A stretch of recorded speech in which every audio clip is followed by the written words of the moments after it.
get started on this month's, I guess now, monthly startup tournament that I'll be running at least for a little while. I also want to introduce Simply the Onion, who's here for at least part of the day. Hi. Yeah, hello everyone. I'm excited to see what's going on with startup. I haven't been very involved in the format lately, but yeah, I played it like in the start and then like drifted off into standard. Now I'm excited when coming back to see what's up basically. Yeah, so we'll hop into let's just hop into table one, but I might, and then we'll probably in between.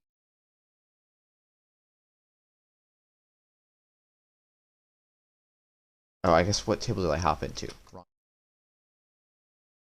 Oh well, I'll jump into the table you're in. Oh, okay. Round Which one, one table is it? four, I guess. Let's have a look over here. What do we have? Okay, Tau versus good old PD.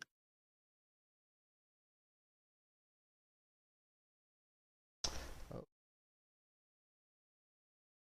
Something went wrong.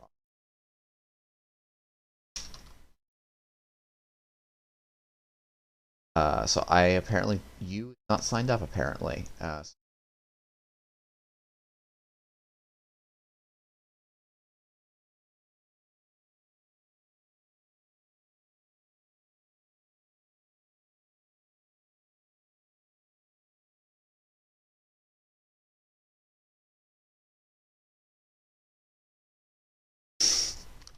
I'll get the tech issues out first, and then I will have a smooth tournament after this. Exactly. That's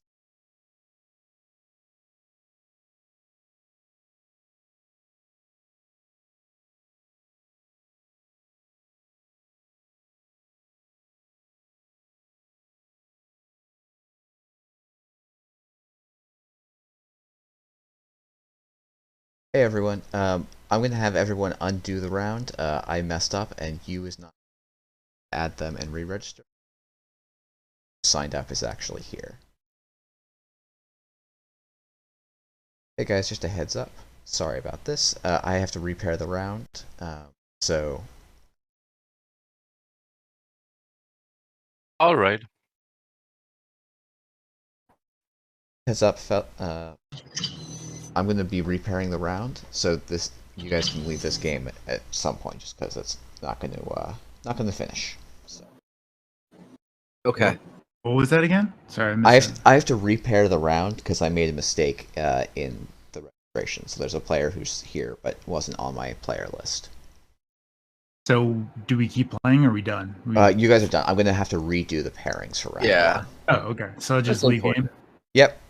Sorry about Okay, that. all right. Hey, no problem. No problem.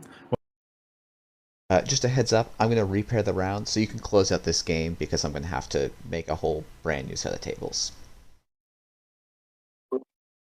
Cheers. Thanks for letting us know. Hey, just a heads up, I made a mistake in round one, so I have to repair the whole round. So you guys can close out this game.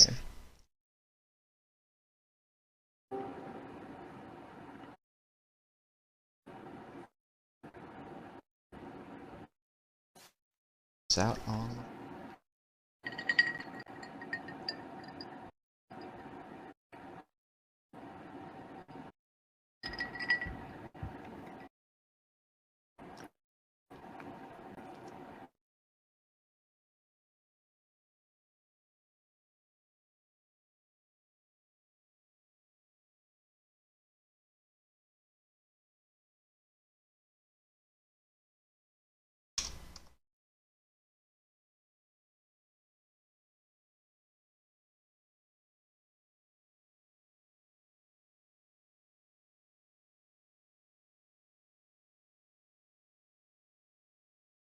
Right.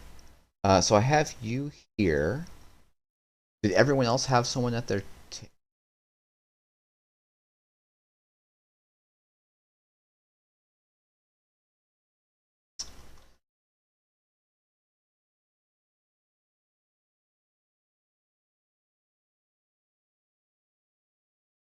13 people? So we've got 13 players registered, so someone is going to get the bye round one. Unfortunate, but that's how.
Alright, well, sorry about that, everyone.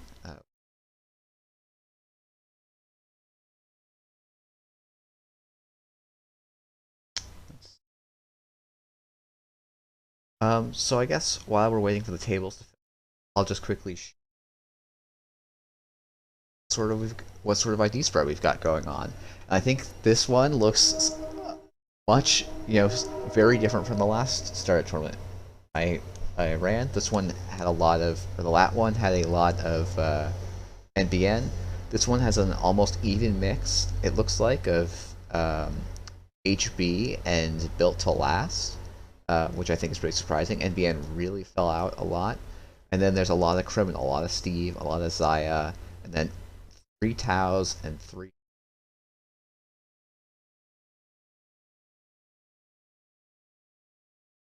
Hoshikos in this 13-player field.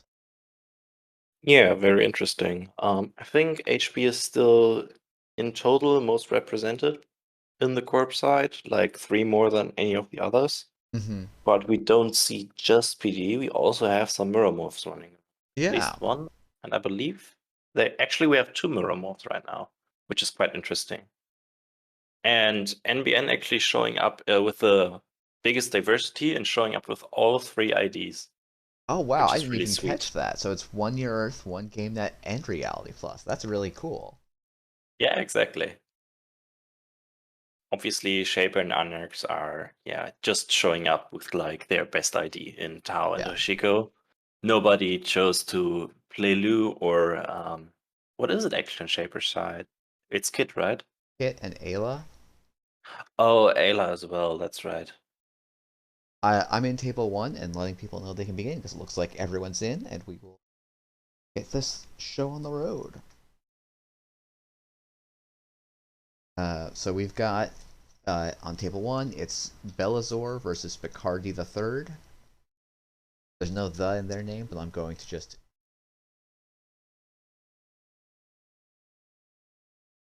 because presumably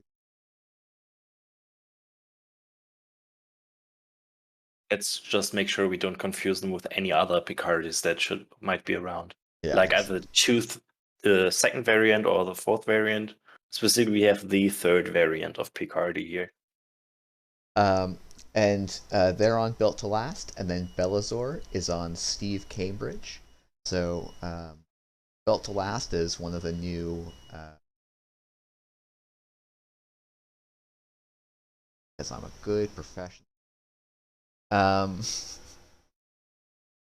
So Built to Last, I think, has been one of the kind of false Weyland identities that you want to play because its ID is just pretty much always relevant regardless of your game plan.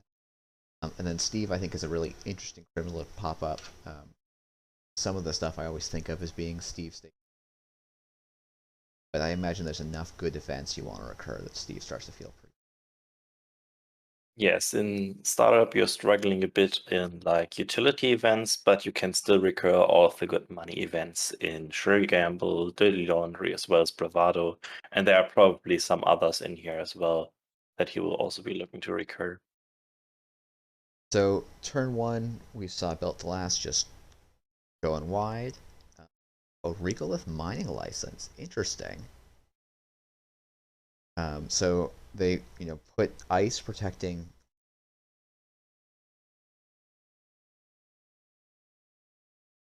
Steve paid 1 for a pop-up and then installed a Earthrise Hotel and clicked for a credit.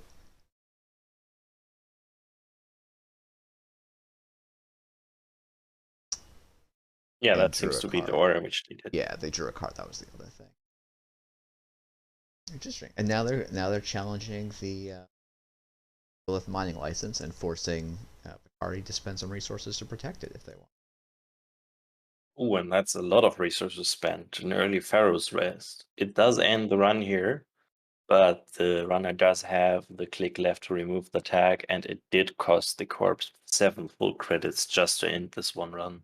Yeah, and that's a pretty big cost, but I guess presumably the thought is that the Regolith is still 9 credits on it, so spent six of the credits, the first 6 from Pharos, or you invested and Pharos is going to pay off long term. and you sort of invested less than you spent, you're still going to get more out of defending it than you will.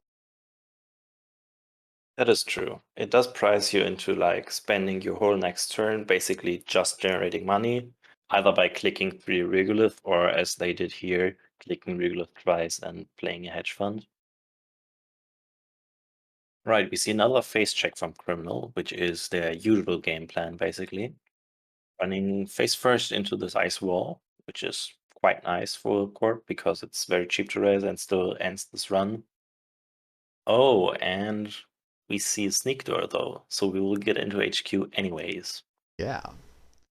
This is exciting. And this is also, I think, going to be the first Steve trigger. I'm guessing we're going to see 2 Dirty Laundries shown. Usually you don't want to give the Corp a choice. Really the only relevant cards for Steve right now. And Belazor accessed a corporate troubleshooter, so that's a very spicy include. Something I've tried out in Built to Last. I think it's a nice way to say, turn the money that you can make as Built into a win. Which can sometimes be a little hard to do in startup relative to standard. You have stuff like hard-hitting news to turn your money into traces and land a tag. Yes, exactly. I'm very interested to see what kind of game plan he is looking to follow here. Corporate Troubleshooter in itself can both imply a Glacier plan, where he is just looking to pump up a specific end the run ice to completely keep the runner out, but there might also be actually a game plan of rig shooting here, where he's looking to spend a lot of money on his Corporate Troubleshooter to buff up a very big Colossus so the runner can't break and loses a big part of their rig. That's something I don't think I thought of doing much of, but could be a nice game.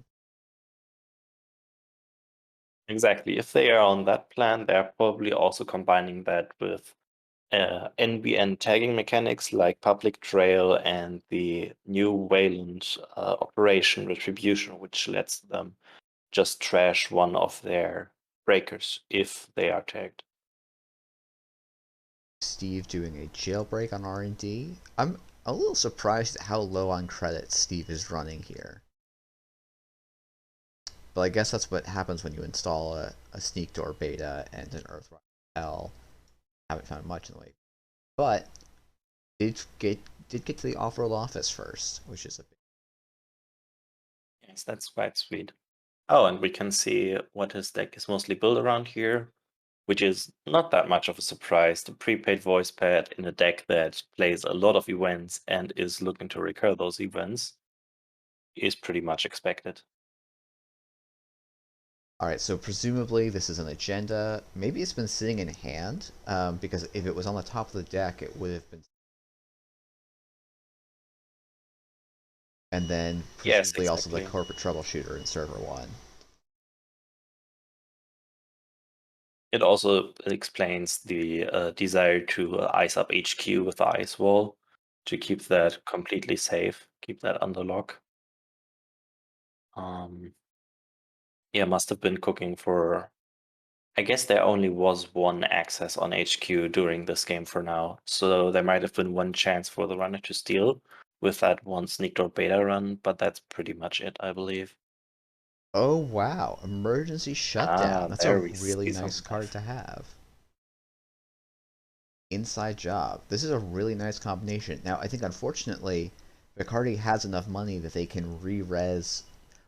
Wait, is this going to be a double Pharaoh's res? Holy moly. That's a super cool play from that's... Steve, and Bacardi just has so much money it sort of doesn't matter. Yes, but that does line up quite nicely for them for the next few turns, because there is quite the possibility that once they once again get into HQ, they could use the Steve trigger to show them both emergency shutdown and inside job to definitely get back at least one of those mechanics to avoid some of their ice. Yeah. And Bacardi scores the second off-world office. So, even though you don't want to pay 14 credits just to score your agenda, when you make back 7 for scoring it, it starts to feel okay.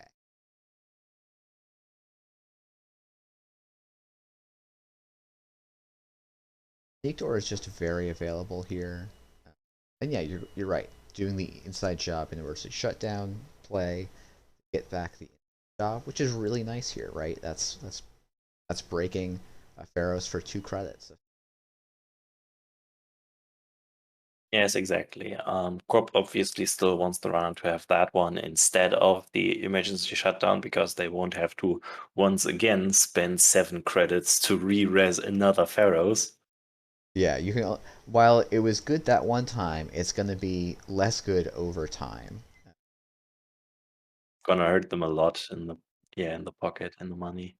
I think Bellasaur is doing, recognizing that server one's going to be really annoying to threaten consistently. So trying to get R&D, which is still pretty poor. Call. I certainly would have been tempted to run R&D again on that last click rather than click because there's not, like, even if there is a retribution, losing the Sneak Door isn't the end of it. That is true. You will have to install your Fractor at some point anyways, and breaking Ice Wall is very cheap with any of the Fractors right now. So I wouldn't have, like, losing the Sneak Door isn't that much of an issue. I think we know, or it's very likely that server 1 is a regolith mining line.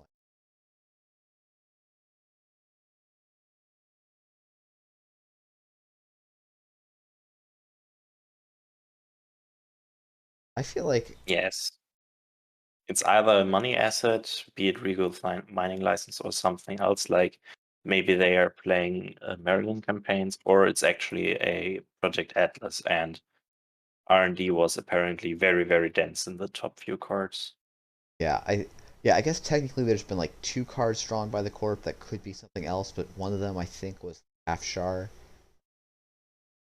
So like this is the situation where it's the runner. I like it's really kind of important to you can lose a little bit of tempo running through pop-ups just to kind of get a soft R&D lock. Corporation has to spend credits and tempo to keep you out.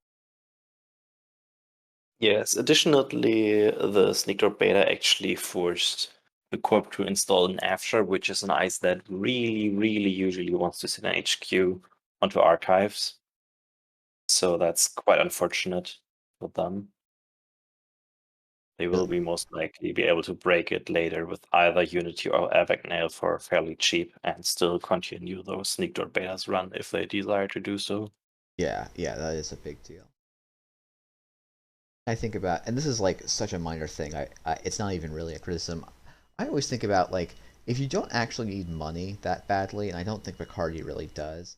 I would almost rather leave the hedge fund in hand just as like anti-agenda density in HQ.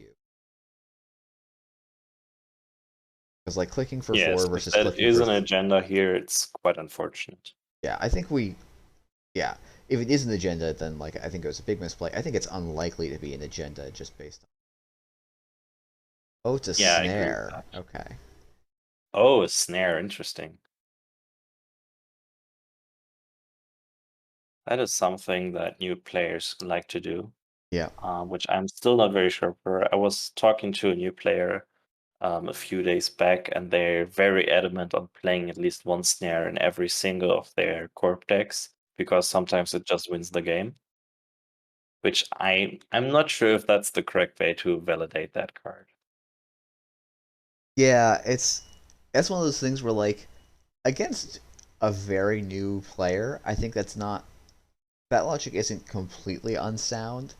But I think what you find, what a lot of people find over time is, yeah, they can put the snare in, but if they put something else, they'll win more games because they have a better card in that slot.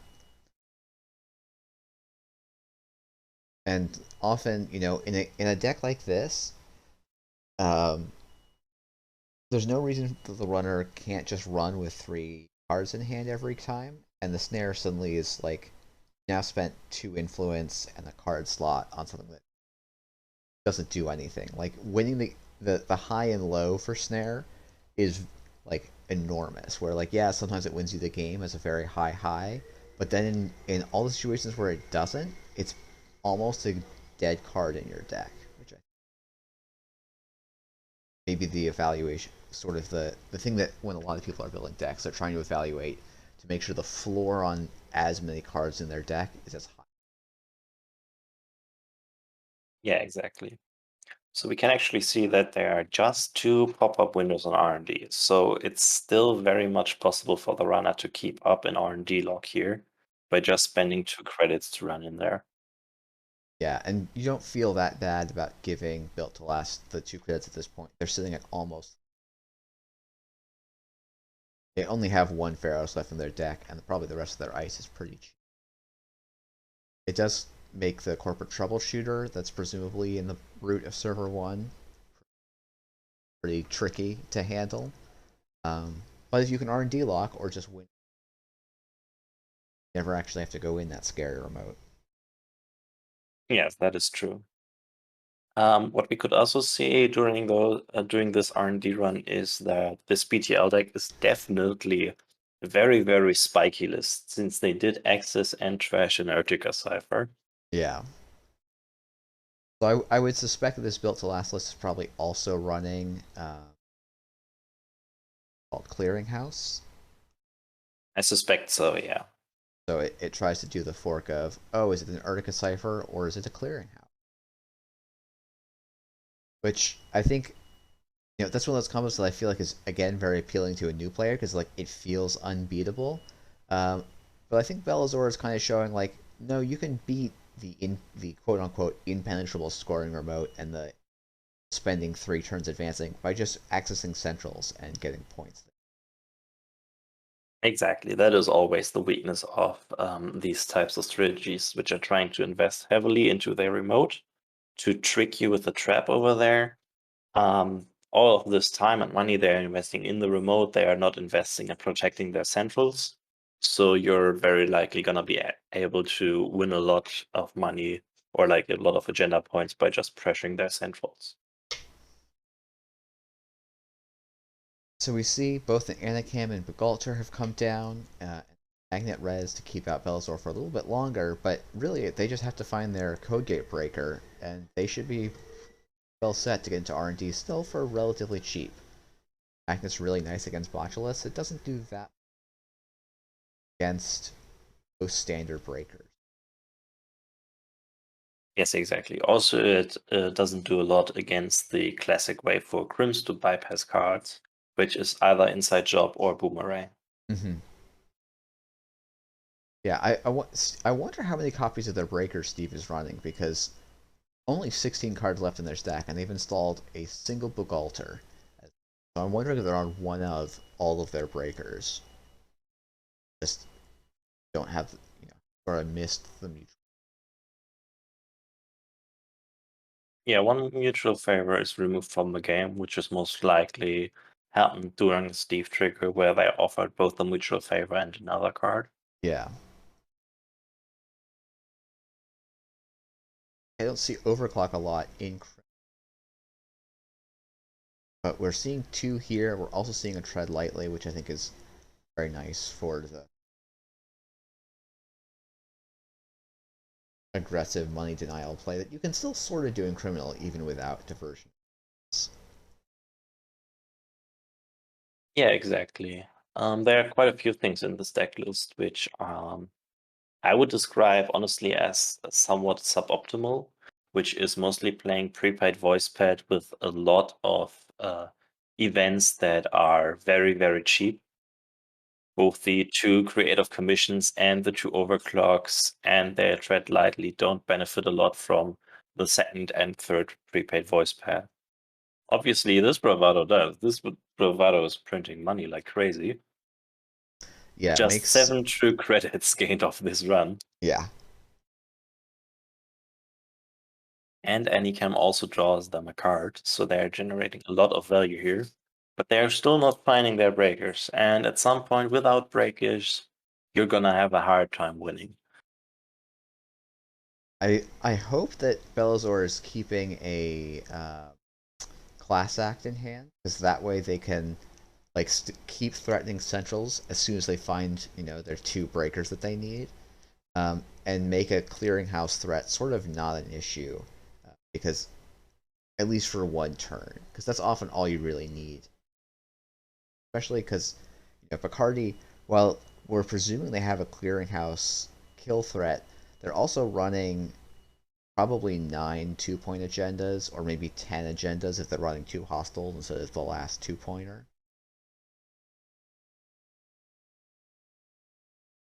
Oh, we're seeing their Fractor here. Very unfortunately, it's a Marjana, which is, in my opinion, a very, very, very bad breaker, unfortunately. But it will do its job here. Yeah. Or it should do its job here. I've been playing it a lot in an Ottman list, and it's fine there because it's not your primary way of breaking ice. Here it's definitely going to be a little painful, but it's 4. I think you can probably float the tag and not bother. I think you just go tag me at this point. Yeah, I'd agree with that. Actually, if you're planning on going tag me here, it probably would have been more sensible to... Actually, does that pay out somehow? Not really. I was considering making an HQ run first, so you do have a successful run for your Marjana to be able to break those Ferruses for cheaper here. Yeah, I was thinking that might be a good play regardless, because it also will let you put a sure gamble or something back in your hand, or I think you've got 2 bravados in the bin. Yeah, you've got 2 bravados in the bin, so you can just get those back as well, just for a future turn economic bounce back. Yeah, exactly. You could have put the Corp in quite an interesting situation here by showing them the inside job they have in the bin right now, or the heap rather, and another card that you really want back.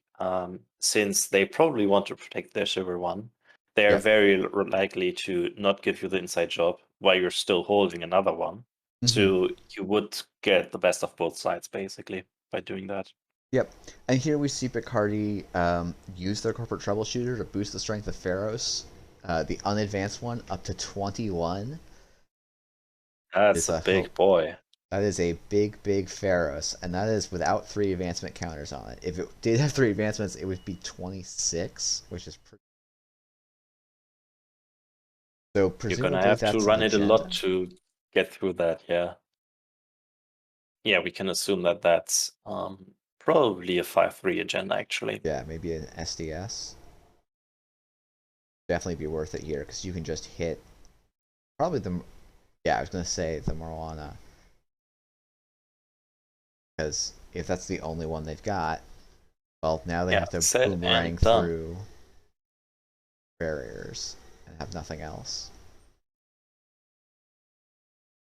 Yeah, so this puts them, if they are only on just Marjana as their fractor, this puts them basically on the plan of having to pressure centrals. Because they have... Oh, okay, they are going for legwork here. Yeah, trying to see as much as possible. That makes sense. Legwork makes a lot of sense here. Okay, so with 2 SDSs is 6, and then 3 Atlases and maybe 3 off-world offices seems like a reasonable agenda suite to me. That gets you to 18 points. Yeah, that makes sense. That's 8 agendas.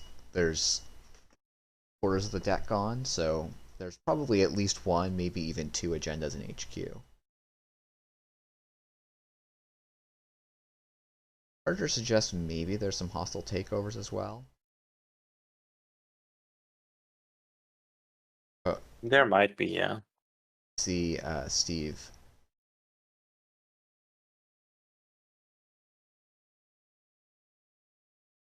On their leg. Oh yes, and this is exactly what I was hoping for. Since the core went down to measly 3 credits, the runner has a great time here playing emergency shutdown to turn off their pharaohs. Yeah, so we were talking, oh yeah, the corp is fine with 30 credits, and then suddenly they're not so fine. It's like, oh, they could have just maybe should have just let the Steve score the SDS, but no, that would have actually won Steve the game, so they really did have to go all in on that. Yes, that is true. So now they have found their code gate breaker. I'm interested to see if they are playing any R&D multi-axis beyond just playing jailbreaks. Yeah, I wonder. It Uh, looks like they might have the influence. One pip of influence on I was Buzzsaw. counting influence earlier, yeah. Yeah, probably So we 2 have- anacams. Oh, yes. There we go. Speak of the devil. Exactly. Yeah, it would make a lot of sense. I would presumably they're on like 2 anacams, which would be 6, 7, 12, 13. So yeah, maybe they're on 2 the Maker's Eye and 2 creative. Sounds like a solid spread to me. Yeah, I think the Maker's Eye makes a lot of sense here. Yeah, this is beautiful. Pay 3, well, pay 5. No, actually pay 3 because the prepaids made the Maker's Eye free. Pay 3 to C3 seems like a solid deal for me. Yeah, no, I think that's a fantastic deal. And, you'll be able to trade that for more office on the first access. And I'm guessing just And we see a trashed Kayambe grid, which also reveals a bit more about the game plan of this built to last deck. Yeah, this Built to Last feels like it's doing a little bit of everything that Built to Last can do, right? It's doing the clearinghouse stuff. It's not doing fast advance, but it's doing clearinghouse and like also doing corporate troubleshooter. Or maybe it's not doing clearinghouse. Maybe it is just doing Urtica Cipher as a bluff. Yeah, that's definitely a possibility. I mean, it's not a bad strategy to look at what's the best cards and put them into your deck and then show up to the tournament. Yeah, that's certainly true. The nice thing for Steve here, right, is that HQ is 1 credit for the rest of the game, basically. Yeah, Afshar exactly. is very cheap to break. Oh, interestingly, they chose to discard the jailbreak here. I guess their hand must be pretty stacked here to discard some multi-access in this spot.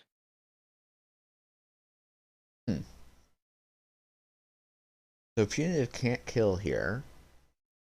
I guess it's like maybe it's an econ play. Somewhat of an econ play. I'm surprised to be seeing. I was considering them playing a punitive deck, but I actually thought they wouldn't be because they are playing a lot of 2-pointers, which usually doesn't synergize very well with punitive Counter-Strike. Usually you want to fill up your deck up completely with 3-pointers so that whenever the runner accesses any agenda, basically, you can definitely kill them with 2 punitive Counter-Strikes. And they did have the money for it, basically, for like a long part of the play. But right now, they're too low for it because they had to spend that much on protecting their agenda. Yeah, and it is tricky, right? Because this server 1, like, even if that's a corporate troubleshooter, Boomerang and an inside job is still going to get Steve in up until Picardi can get the 7 credits to re-res the Pharaohs. The inside job isn't even necessary here since they do have Buzzsaw down. Oh, you're right. Yeah, so really at this it's just point, a Boomerang. just a Boomerang would be enough. And there's one somewhere between the grip and stack. Exactly. Also, interestingly enough, the Corp did choose to draw once during their turn, and the runner did see a total of 3 cards from R&D, one of which they stole. So there is a good possibility that, well, basically R&D is fresh for them. So an R&D access would show them extra card at this point. Here we see what sort of ends up feeling, I think, like a pretty back-breaking play for the Corp, unless this is some trick. They can't res this, and the runners through, and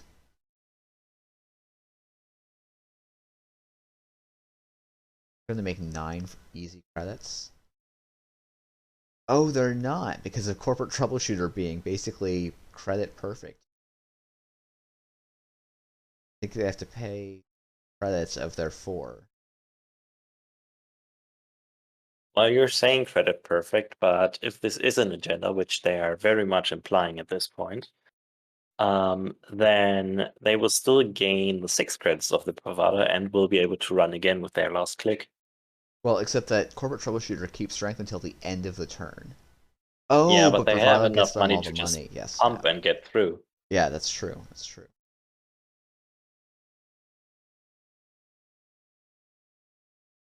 That's exactly what's going to happen.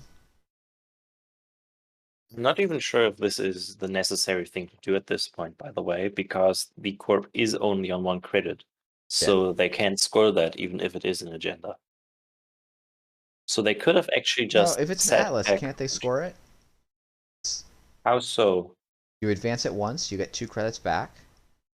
Oh, Advance, right, advance. because of the right, I forgot about the BTL trigger. You're Yep. totally right. They could have scored this. PL is really good for that.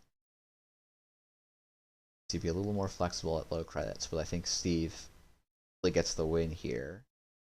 Yeah. Yes, it's an above the law. Okay, so they do win this game. Well played by them. Yeah, that was a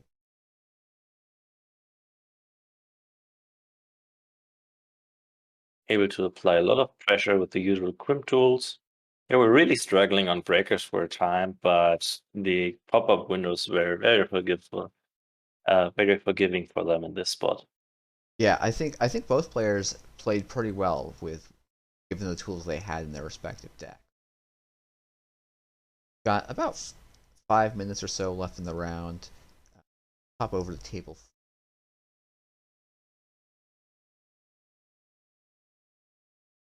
Never mind. Never mind.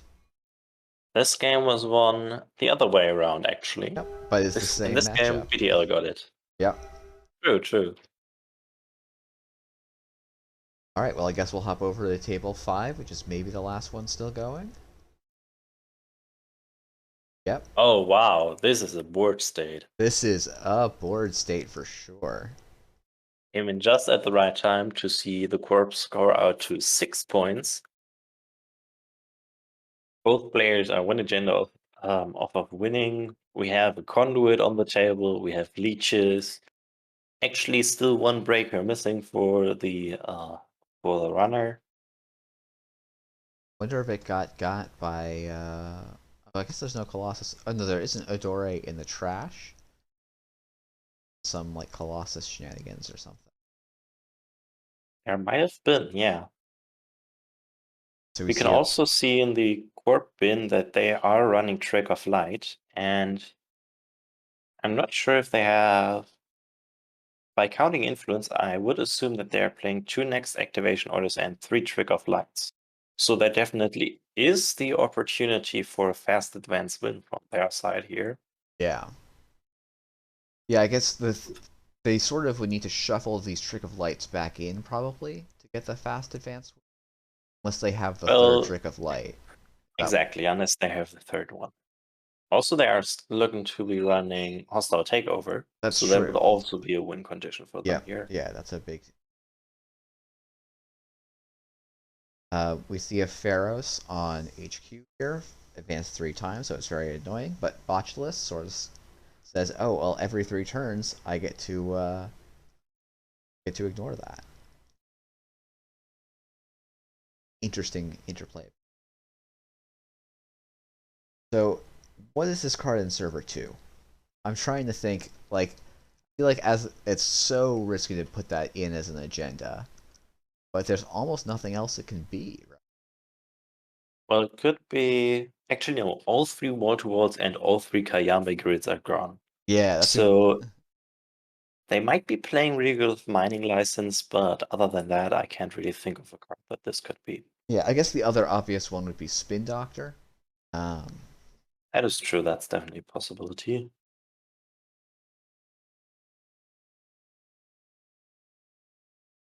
Oh, we see a Winchester here. I wonder if we're going to see a Gachapon pop try and get an extra copy of a breaker. But the runner can also just pay into this, I think, and probably be okay. Most likely, yeah. They will pop the Gachapon here to look for something. I'm not sure if it's gonna be an actual Odora here. No, they just have a fanciful one. Well, you do get to see the rest of their deck here in the text box. Overclock. Okay. So there's a lot more money sitting in the deck, but no way to break this. They can just trace through it here, though, and even if they do let it fire, like some of these fire, they still have a fairly reasonable chance to access here. Mm-hmm. Okay, and it was the It was a spin spin doctor. doctor. That makes a lot of sense. I imagine we'll see the 2 Trick of Lights put back in. Exactly. So that says to me there's almost certainly either a 4-2 or a 3-2.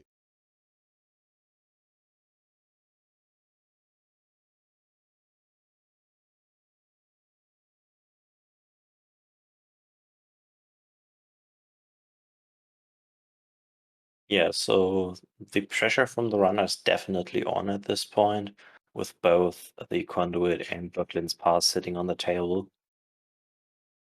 So if they are holding an agenda here, they are having a really tough time deciding on their turn, if they aren't just able to score it from hand here. Yeah, I mean, if you're really struggling on like if you're just trying to buy time, I think purging is actually maybe reasonable here. Because you just want to make it difficult for the runner to access HQ, assuming you're holding the game-winning agenda and you're just drawing for your trick. That is true. How many agendas are left in play? We can see so far there are a total of 11 points already scored, so there are 7 points left over, which implies that it's 3-2 something agendas and another hostile to me. Yeah, I think that makes the most sense. That agenda suite is, I think, pretty nicely with this sort of.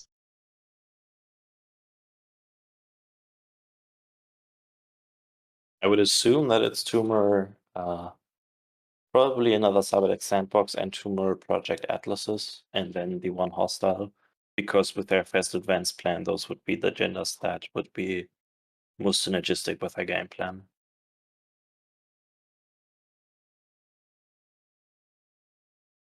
Yeah, it's an interesting suite though, because it's got both. Sec, I'm gonna do some. It's got this mix of 3-2s and 4-2. Exactly. The point of that basically is, or rather the struggle with that is that you can't fast advance out all of your points. So you will have to, quote unquote, score some of those in a fair way, if you want to phrase it like that. That said, with Built to Last, you have a bunch of good ice for rushing behind. You know. Yes, exactly. Like a bunch of very, very cheap ice that has ETRs on them. I think more so than almost, stuff like Ice Wall, Aket, Hordem, Trebuchet, or not Trebuchet. Yeah, Ballista is getting a bit expensive to be trying to rush behind, but it's still a good way to do it because Sentry Breakers are most of the time the last breaker that you're installing, unless you're playing against Jinteki. Then it's a different story. Yeah, and this is where I was like, oh, maybe it would be almost better to purge. Wow, the runner stole the one. Oh, okay. Yeah, they got the 2 Okay, agendas. so HQ was pretty thick. Yeah, I would imagine Pretty- that last pretty click nasty. draw was a hostile takeover.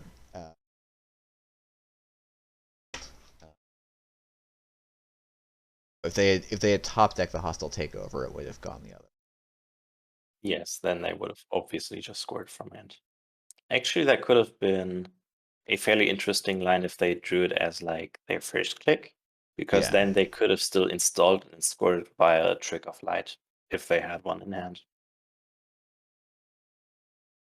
Because it's first click, draw it, second click, install it, third click, Trick of Light to put 2 counters on it. So we have, it looks like almost an even number of Corp and Runner wins. We've got 1, 2, 3. So Oh, nice beautiful. and balanced. Yeah, I'll be sitting out the second round Okay. to go for dinner, and then I'll be definitely back for the third round. Great. See you then. Then.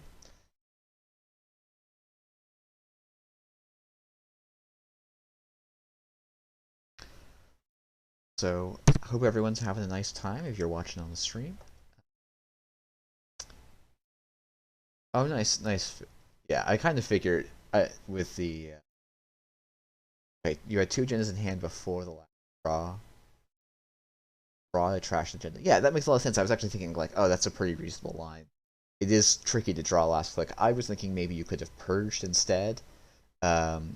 Because then it's still a 2 in 5, but the runner only gets to run once, maybe. But that's such a hard line in that case. You're really hoping to draw one of your Trick of Lights.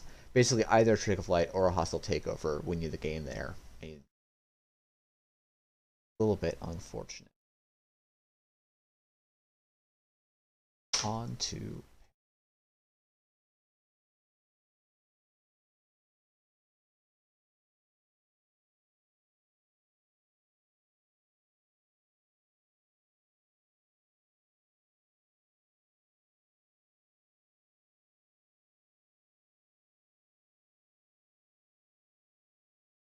Pairings for round 2 are up.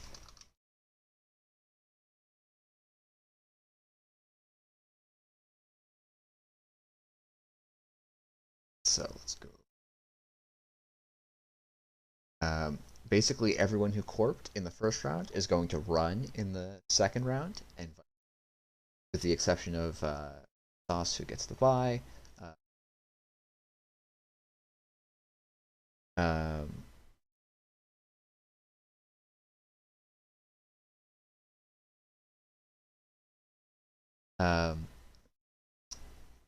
So, it's still pretty early in the tournament, but we will see, like Ranger and Zax, Space Cowboy and Armin, like all of these top 3 tables, I think, all won their games. I think Bacardi also won their game.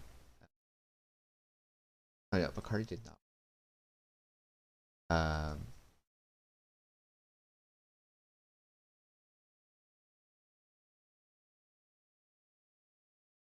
I'll hop into table 1 just to get...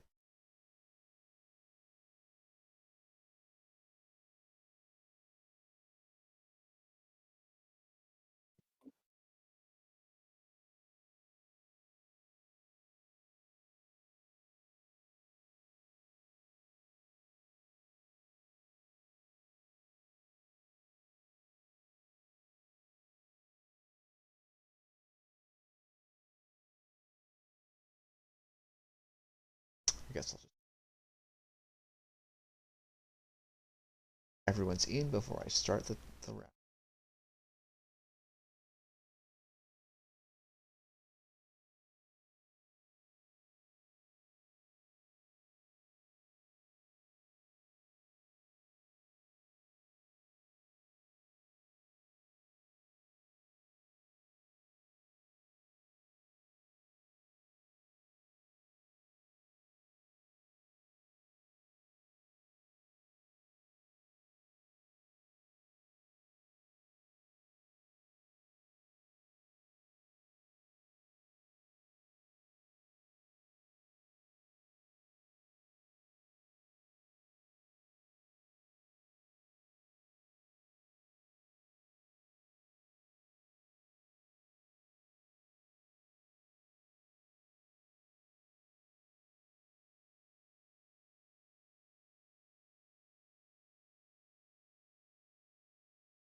Waiting on this last table to get up.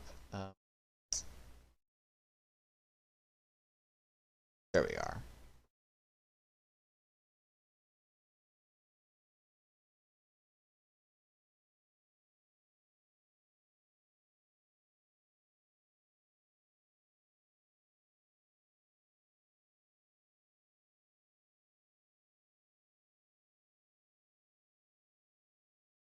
Okay, so we're gonna have Zahya versus Reality Plus. So this is one, as Simply the Onion pointed out earlier, we've got all 3 different NBN identities presented, which is very different from the last. And they start with install R&D, install a remote, leave HQ open, which is how you know this is startup and not standard. And we see, I think, a very strong click 1, turn 1 from Zahya, which is just bravadoing R&D, getting paid, and stealing an agenda. Hard to ask for a better first. also taking the Zahya dollar, so just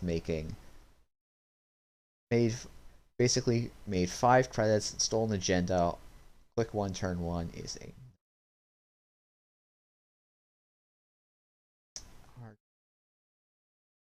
installing a penny shaver after drawing. Render isn't, this isn't game losing by any means, but definitely not how you like your first turn to go.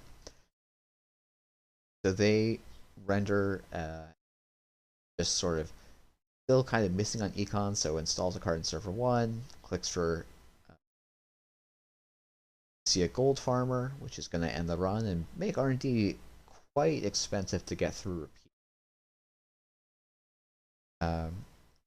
And just sort of challenging the remotes, which I think is San City Grid in server 1. I'd be surprised if this got trashed because it's just not really the run of the corp quite well here. So there's no rush for Zahya. And then we see a career fair app for an Earthrise with some draws, so the runner's just saying, I'm ahead on the board, let's keep setting up and just keeping the corp honest. Corp spends their whole turn clicking for credits. Seems like a pretty rough draw. Zahya's coned in for a jailbreak, I think makes a lot of sense.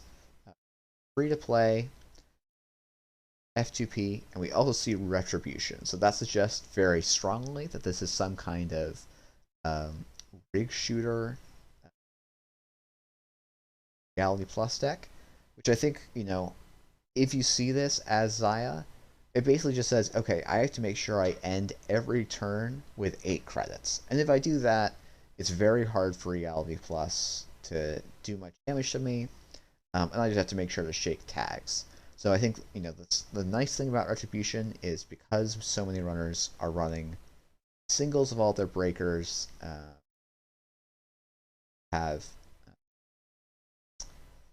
you can win games by locking out, but once the runner is aware of it, you can just play carefully around the tags that are available in the format and the amount of credits that you have in your pool, and Zahya is great for staying high credits. We saw Zahya go for a single access inside jobbing over the gold farmer. It's not a play I usually love because you're spending 1 card and 2 credits to access 1 corp card, and that's a little bit lower on value than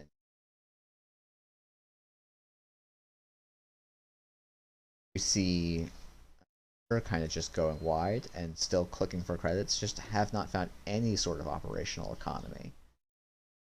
Here we see Zahya go for the Maker's Boomerang to make it more economical. They're basically paying 4 credits to see R&D. Not getting a permanent breaker down, but still something. Access 3 cards, steal no agendas. So that says that if you're Zax, you actually have a lot of time to play, or you can force a shuffle. But to me, this actually says, okay, I can play pretty slow because I can be confident there are not a lot of agendas in HQ, especially due to the early ice placement stuff.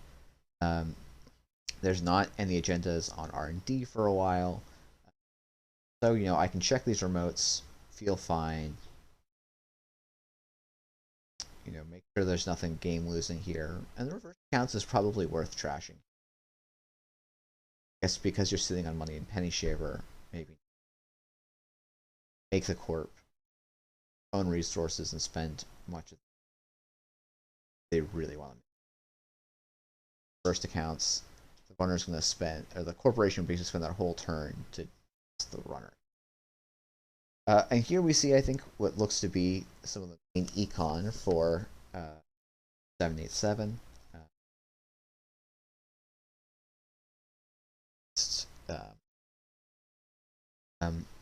But we see Zahya's got an inside job, which makes getting into this remote much more feasible. I guess the question is, do you actually want to just pay through this gold farmer? Spend 6, you'll get back 2. And you'll get to fill the daily quests. I think that starts to actually look kind of worth it. Yep, and we see Zax do that. Does it just keep, the corp is on 1 credit, so you have a lot of leverage here. Okay, we see a Rozeki install. I would probably just run HQ because you'll get a credit. You can effectively get 2 credits for it, and that's slightly better than clicking for credits, as Zax did here. And basically, both players are just going to spend their turns clicking for credits here. This Rozeki is going to be really big. You know, the corpse draw is pretty slow. This Rozeki is going to accumulate a lot.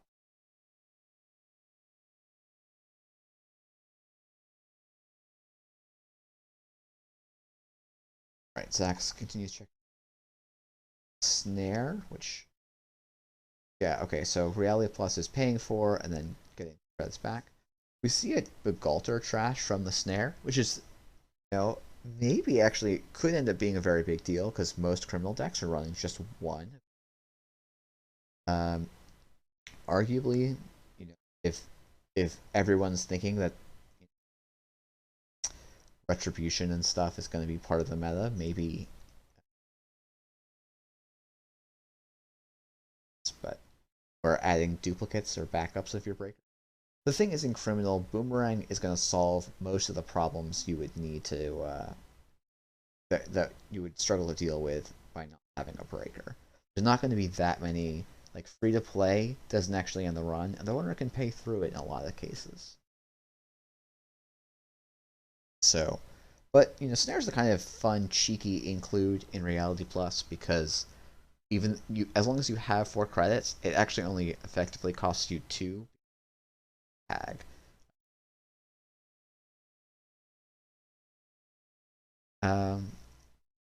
The runner just saying,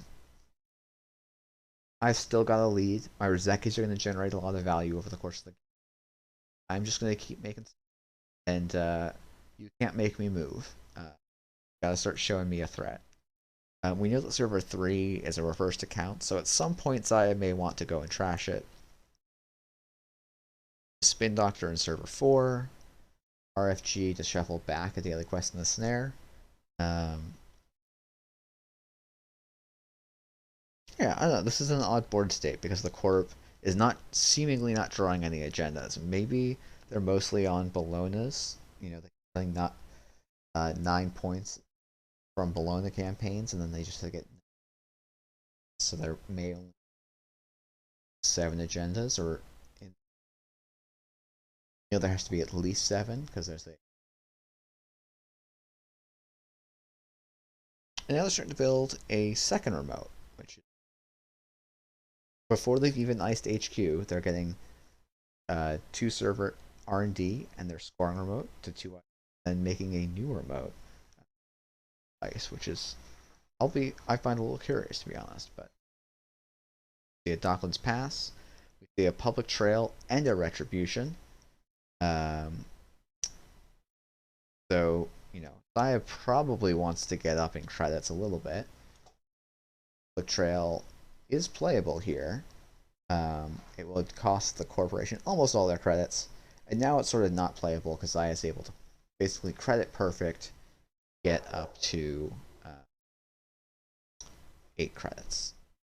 Sort of would like to just run HQ again instead of clicking for a credit because on the you still get the penny shaver dollar off of it, and it's free. So I think anytime Zax, if they've already run in a turn, they could probably run our HQ, well, up until this turn instead.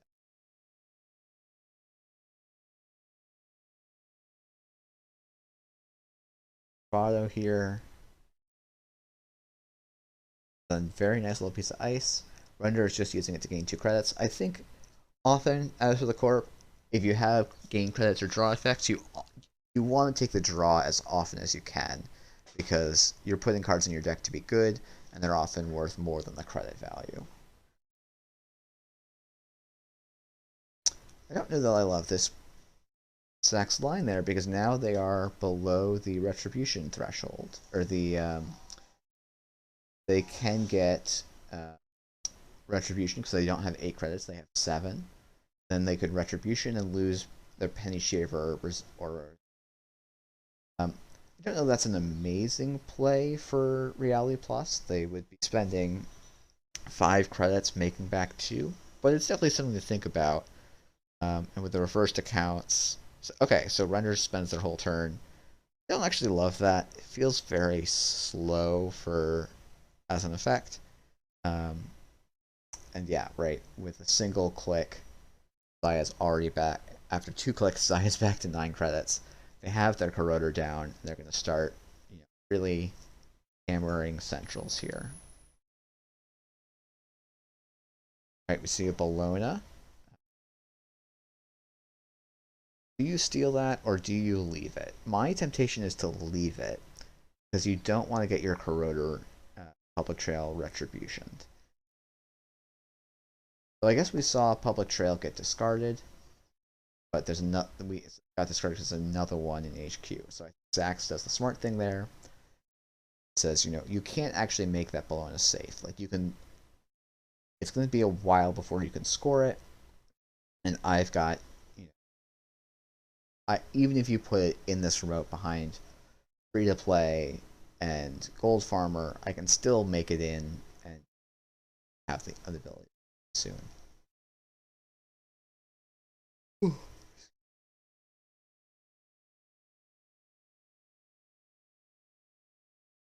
All right, so Render, I think, is having to think about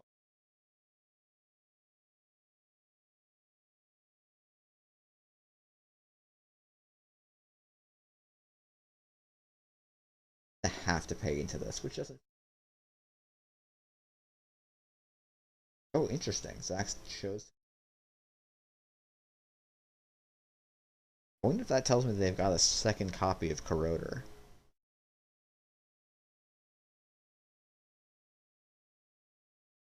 This game just got very interesting, I guess. Now we know that there is a Bologna in HQ, so 2 in 3 chance that Zax can steal it. They're just going to inside job and say, I'll get in. I have... Oh, nice. So they get the snare, which can't be fired. Oh, they missed it, which is really unfortunate. But, again, they have Boomerang in their deck. They'll be okay. They'll make it into HQ sooner rather than later. And so it's just sort of a matter of finding the right. Yeah, I definitely would have thought about as Zax just paying the 8 into Public Trail, but how this game goes from here. That said, Render, is at 0 credits. Definitely some.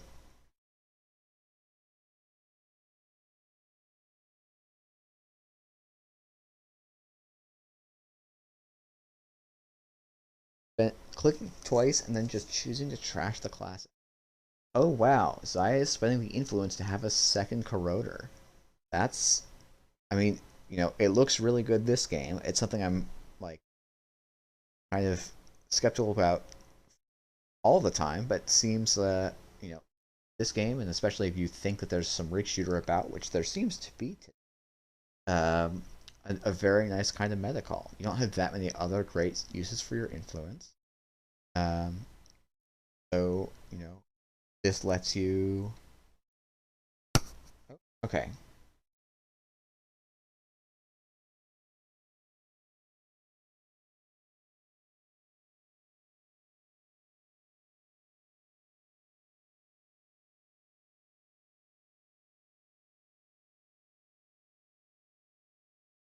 Testing.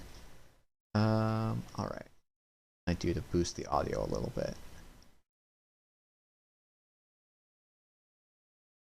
I'll try, hopefully... Yeah, okay, so apparently my gate, I had set the gate a little too high, I guess, for this mic setup, so hopefully you guys can hear me a little bit better now.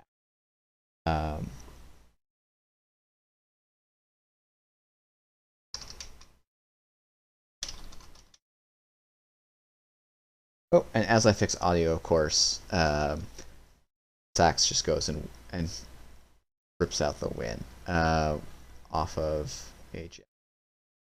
So, cool. Well, that was, I actually think, a really interesting game. I think this Reality Plus list is interesting. I think it had a very rough start.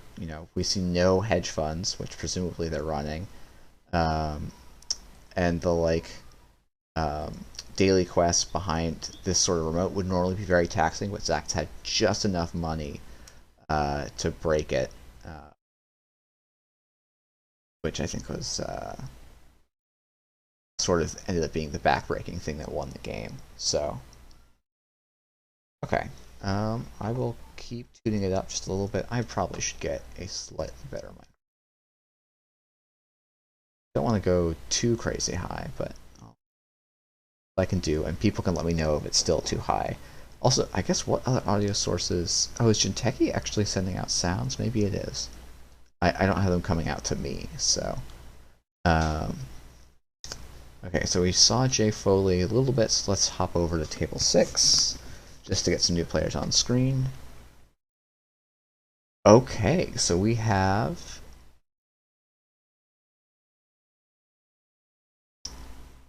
Oh, okay. So my audio is just quite low compared to other normal sounds. Okay.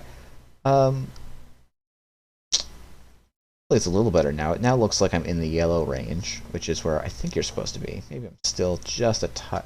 I can probably go a touch. Probably still not be.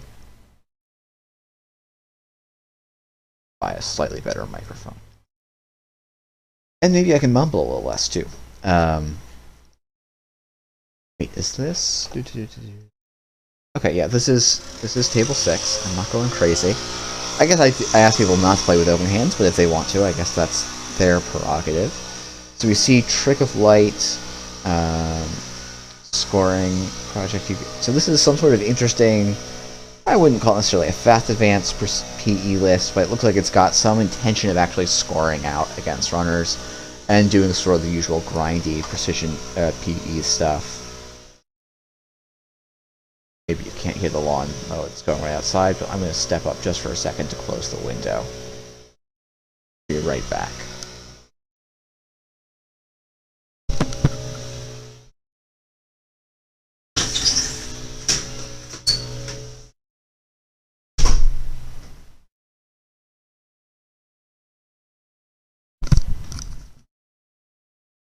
Okay. So, as the runner, you're probably feeling pretty good here because you still got essentially 12 hit points against PE, and you're on 6 agenda points. So you're really just 1 agenda away from winning the game. And you can have a turn that looks like I'm going to run HQ, spend 1 credit, get a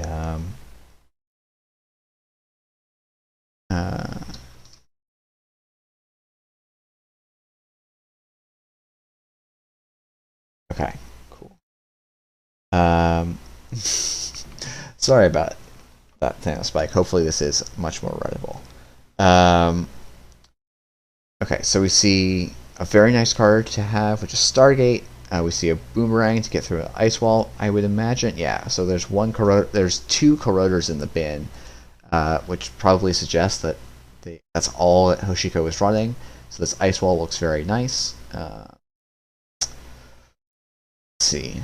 General named event, but there are in fact no events in the grip, which is very nice here. And this Stargate is probably the way that Hoshiko is going to look to win this. I really need to cut the ums out. I'm editing my next video. Okay, and that's going to be the game. Oh, I would. Well, whatever. It doesn't. They're all the same thing at this point. Okay. So that might be almost every table now, I guess. Probably Jay Foley is still going. Hop over to that table. Alright, so this game is going to have some time to go. But it looks like Kibosh is playing basically the PT deck I told everyone to play, which, maybe I shouldn't have done, but, it's just going to have, this is presumably Tranquility Home Grid, Managarm Skunk Works, Anoetic Void, and they're probably taking down Nico Campaign. Nico Campaign is one of those cards where you probably want to overinstall it once you have a big enough lead. We see Jay Foley actually got an early Vacheron, right? This is turn, I guess not that early, it's turn 12. So they sniped a Vacheron in there somewhere, I guess could back calculate, so what, turn 10?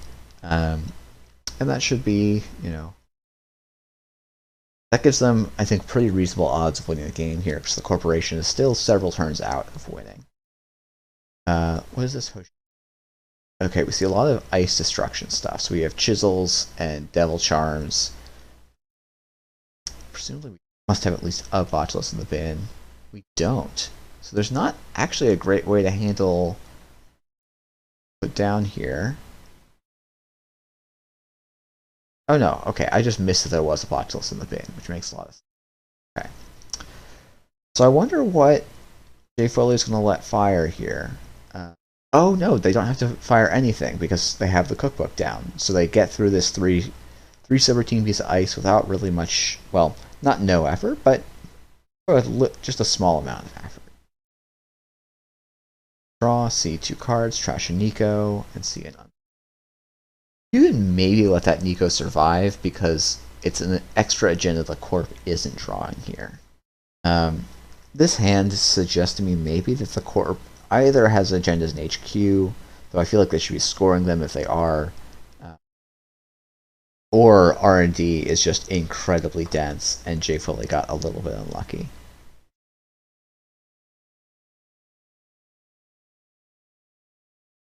Yeah, I want to not do too much minor critique things, but oh yeah, 2 in Archives is definitely a good shout.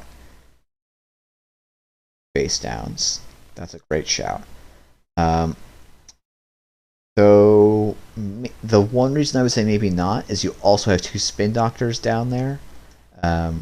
So I guess you whatever. I guess you just don't worry about not getting the extra spins, and you just say, I will do with what I can. Alright, so we see J Foley advance once, insert for 3. That makes me think it's maybe another Vacheron, because that's pretty much the only agenda you have to single advance. If Kibosh is not holding at least 1 seamless launch in hand, something has gone crazy wrong for them, I think. Excuse me. I need to get more sleep. It's not even that late here. So if I'm J Foley, HQ looks appealing for sure. Oh, this is a very spicy Hoshiko list with a femme fatale. A lot of 400 memory diamond, which don't listen to the Slums cast. I had a whole spiel about the T400 memory diamond and how it's at the time of that podcast release, it was the bad card of the week. I still generally think that's the case. It definitely has some niche uses, but I think most of them are better used by just playing around the Alright, so we see another dig in R&D. I think if you do think those face downs and archives are agendas, probably running archives at some point this turn just to increase the density might have been nice. But you'll be able to do this play not infrequently. Now we're going to see what sort of threat Kibosh can make. I think ideally they want a seamless launch twice. Okay, so or this is also the play is seamless launch once to get the seamless launch back, and then install another card in server 3, threaten the score again, and really compress the window where J Foley can actually win to score out the game. Now J Foley is in a really good spot where they've stolen the Vacheron early, so they just need to steal 1 more agenda on this turn to win the game. Hey Kibosh. Excuse me. Kibosh would need to, that would have to be the last Vacheron in server 3 with 2 seamlesses in hand for Kibosh to win on the next turn. So J Foley definitely has some windows here. It's just about figuring out what their highest odds are. And I think, checking archives makes a lot of sense here with 3 face downs and the Spin Doctor res. There's a chance there's agenda in there. You could get that shuffled into R&D and then get your single access on R&D because that's probably all you're getting unless you have some trick for getting into HQ, which presumably there's some way to get into HQ in this deck. There's some breaker available to Hoshiko, but maybe that's not the case. We'll see.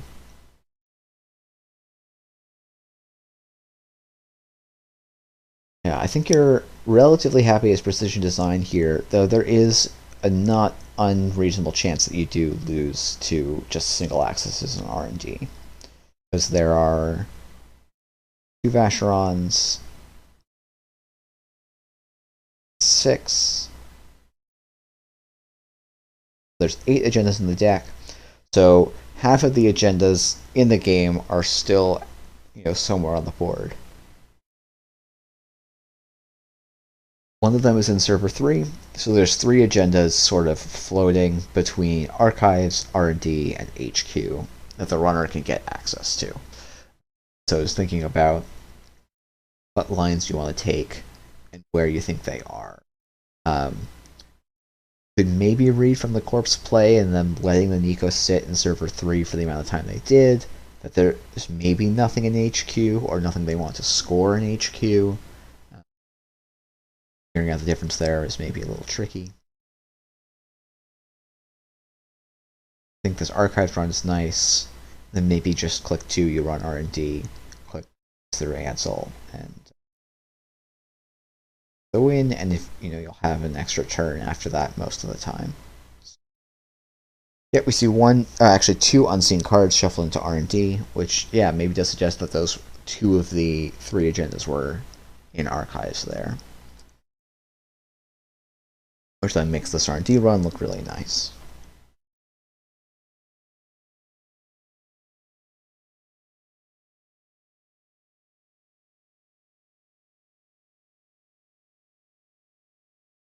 I would guess almost a 1 in 3 to win the game. There's 3 out of 10. 30%, I guess, is actually what that is.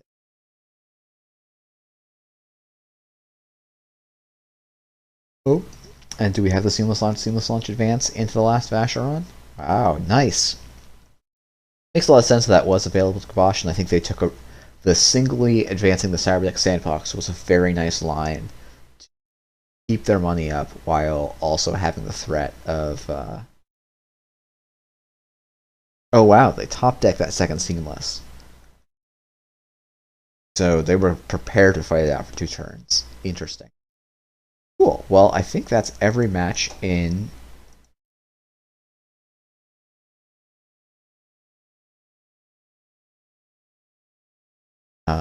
and I think we're done a little bit early.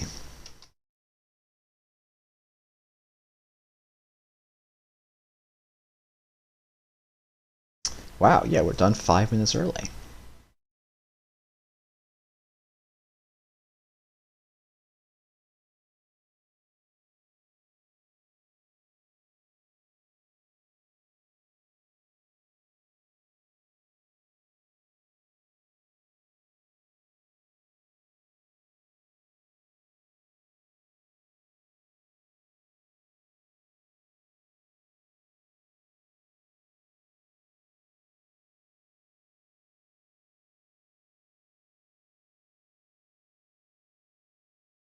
Right, so round 3 is done. We've got 3 people undefeated, and then we had the bye in the first round, got their win. And then we've got 5 through 10, all have 1 win. And then 3 people still. We see a lot of HB in the top. Mirrormorph, GameNet, and Weyland have all won. Built to Last have all won the game. We've got 2 Taos in the top. They've won their games. And Zahya has won their games. Steve and all these guys, or not necessarily guys, but all of these players have won with one of their decks. Has won with their Corp. I don't think South 3 has won with either of theirs.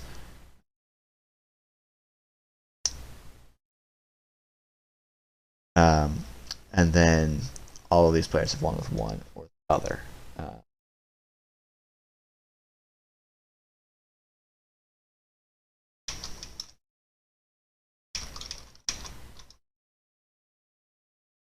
Round 3 pairings are up. Please check the standings as well to make sure that all results were recorded correctly from the.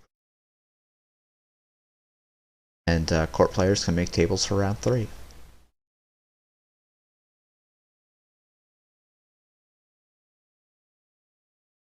All right, I'm perfectly back for round 3, it seems. Yeah, perfect timing. I'm gonna leave you to. Actually, hold on. I'm gonna throw up the standings for just a second, and you can marvel at them while I go get myself a glass of water in between rounds. Okay, I will marvel.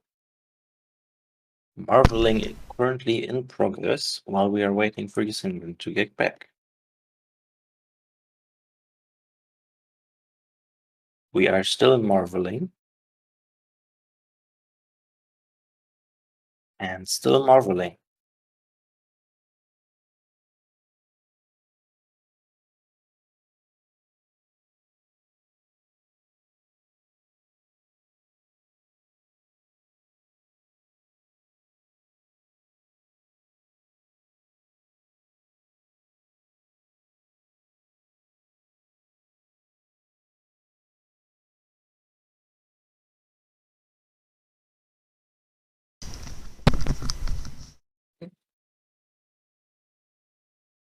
Oh wow. Okay, so we're just waiting on 2 people to join.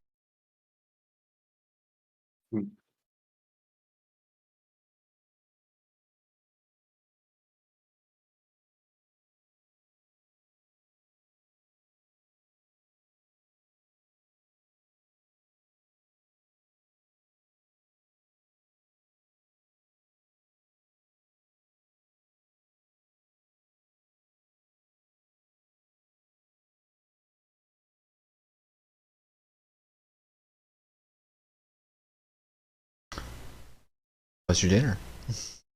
Oh, dinner was great. Girlfriend always cooks well. And I was able to basically fit in perfectly for in between the rounds and quick clean out after dinner. So I'm back perfectly in time. How did the rounds go? Did we see any of the Mirrormorph decks yet? We haven't seen any of the Mirrormorph decks. Maybe we'll hunt one down. Let's see who the Mirrormorph players are. So we've got Armin, you. Armin and you are playing the Mirrormorph. So presumably Armin will be playing their deck. So maybe we'll go to table 2. Sounds like a good idea. Yeah. You will be playing Runner this round, I presume. Yeah, you is playing Runner this round. Yeah, I see. On table 3. Just waiting on one. I might ping someone to get the last person. Oh.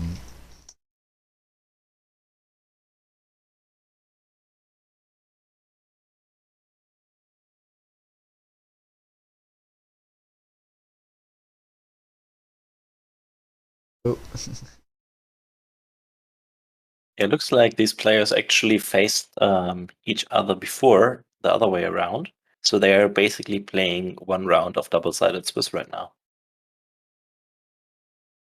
Yeah, and that does happen. It's something that initially I don't think when I was trying to design single-sided Swiss, I was like, no, I don't want to have this happen. But I think it actually solves. It's a good thing to have allowed in the system, and you need it to make small tournaments work in single-sided Swiss.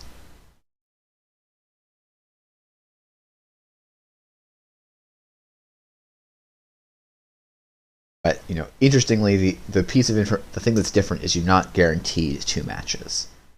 Same person, it can happen, but you can't guarantee it, so you don't get to make decisions based on that.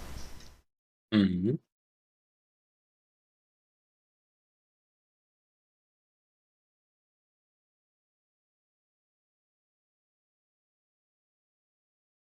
Yeah, I'm interested to see if we will at some point get some really, really big tournaments, like Big Straw Championships in the single-sided Swiss format.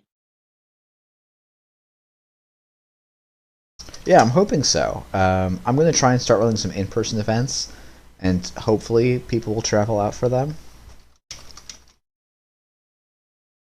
Because I am in the Northeast.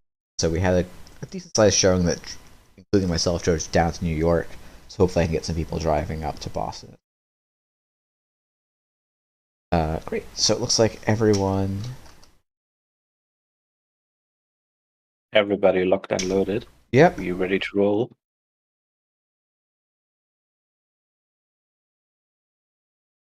Yep. Cool. So, all right. So we've got what we think is going to be Armin's Mirrormorph list.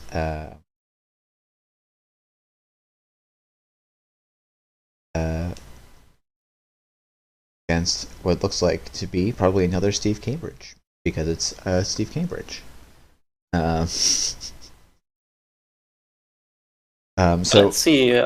There's still quite a bit of variety in Steve lists. Will be interesting to see if it's a paper prepaid voice pad or like non-prepaid voice pad list. If they are spending their influence on any cam, or instead are going for something like Swift instead, or maybe just Penny Shaver. Wait, what?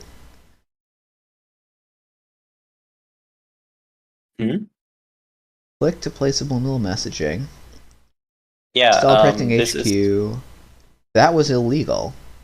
No, that wasn't illegal because they are using subliminal messaging gives them an extra click. That's their first different action. Second action is install. Third action is take a click. Mirrormorph triggers give them another credit, and now they have one click left over from I'm sorry. subliminal messaging. Yep. By the way, I love subliminal messaging in Mirrormorph, so that's why I'm like very familiar with this line. Okay, yeah, this is me not playing a lot of had a Mirrormorph second and showing my butt a little bit. Alright, so we see Analytic Void. I've tried and Manic Arm Skunkworks, which I feel like maybe wasn't part of Armin's deck, but I'm gonna go and pull that up now. Not for the stream, just for my own edification. Let's see if that was not just misremembering.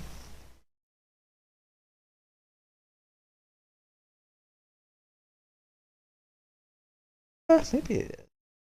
Oh, okay. No, so the Widowmaker list, which sorry, that was Sir Loathing that put up, not Armin Firecracker. Okay. The Sir Loathing's deck, which is I think presumably different from what Armin was running, was using like Lacosta grids and clearinghouses. This looks like, I would say, almost more like a precision design list with Manic Arm Skunkworks and Analytic Void. Mirrormorph to get some action economy. Yeah, I'm very interested to find out. Oh, actually, they seem to have agreed on an undo turn here. I don't really know why, but they probably had their reasons. Yeah, I would imagine there was just a mistake that caused a Mirrormorph trigger to miss. Yeah, exactly, something like that. Armin generally builds... I'm not so sure if it's just the type of PD type of list. Armin generally builds very interesting deck lists and is always brewing something. So I'm very interested to see what they came up with. Yeah, and actually we see something that's, uncommented on the runner side that's interesting, which is a liberated accounts. I feel like I don't see a lot of standard, I think, for a variety of reasons. But it's an interesting choice to me for Steve, but... Yeah, I mean, Liberated is a great choice if you just don't really know where to go with your influence, basically. If you feel like, ooh, nice. The 1 and 3 instantly hitting agenda here. Yeah. I'm slightly surprised, especially with them holding mutual favor, that they didn't feel like just face checking here. But I guess they were very afraid of hitting either an Ansel or a Drafter, which they are showing here by getting the Book Altar. I guess I would say, oh, but why would you care about hitting a Drafter? And I'm like, well, actually, no, you don't want Manic Arm Skunkworks and Analytic Void coming back for free. That would be bad.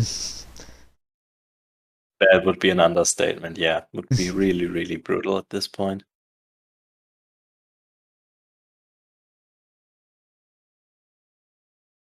Yeah, I mean, so this is sort of the thing that feels weird about Liberated Accounts to me, is it's very slow, right? The runners now spent 5 clicks on this when they could be running just other econ options. Well, Liberated count. I mean, it is very click intensive, but it's just so much money. Basically, it's yeah. Obviously, I don't know the deck list, but there seems to be a very big career fair plan here, obviously, Yeah. since they were also the Steve trigger actually here Uh, showed the corp option between jailbreak and career fair, and they did. Then they were able to make use of the second career fair right now. So this is the thing that I hate having to do against Mirrormorph, but I think you have to do against Mirrormorph, which is trash the nano etching matrix, if you want to but play you the money game definitely at should. all. Like it stinks. It's a 5 credit swing in their favor, but it's like basically it's 3 credits per turn almost for Mirrormorph as sort of the floor on value for it, or it's a semi-clickless 2 credits for them every turn. It definitely gets close to that amount of value. Huh. Oh, interesting. Yeah. We seem to be like cracking into this right away. Yeah, and to some extent, I think that makes some sense because that's probably one of Analytic Void or Manigarm Skunkworks, and contesting it when there's nothing in there makes it much more expensive and difficult for corporation instead. Resing and using the Analytic Void there is expensive in a bunch of ways for the.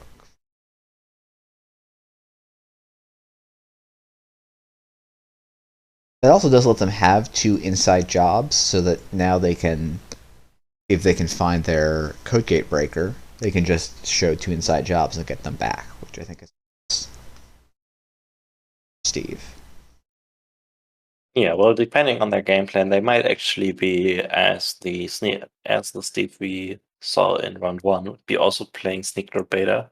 Mm-hmm. So there might not even be a need for their code gate breaker right now. It's true.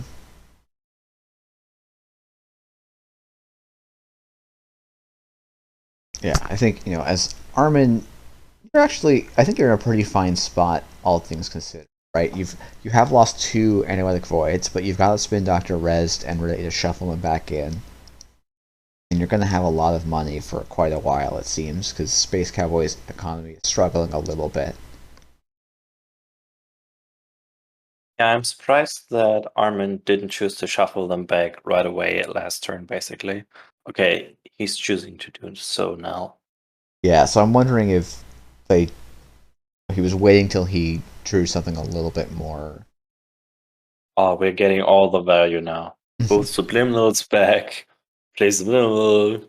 Oh, we are seamless launching, yeah. Advance. Wait, was that?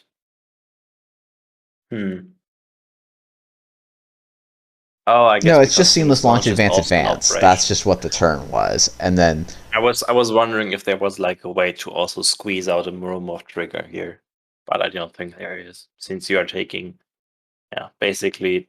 No, I think there actually is, right? It's you seamless launch. Yeah, you seamless launch, click your nano etching, advance. No, because then you don't get the advance in. All right, you don't get to advance again, and you can't just weave in a subliminal. Yeah, the subliminal doesn't help you there, no. Alright, so this is big resource Steve. Armin does what I think makes the most sense, which was give the runner 6 credits off of Wildcat Strike. Yeah, most of the time that's the correct choice. Oh wow, we actually have Vapor Frame here. Not a card I was actually expecting because I don't think it's particularly good. But I mean, Mirrormorph with click abilities on assets is just the dream come true, basically. Mm-hmm. Yeah, I think to me, I think this is probably the second best click asset for Mirrormorph. You think so? Mm-hmm. Because I would probably rate the nano etching, Kevin Bailey, and then Vapor Frame.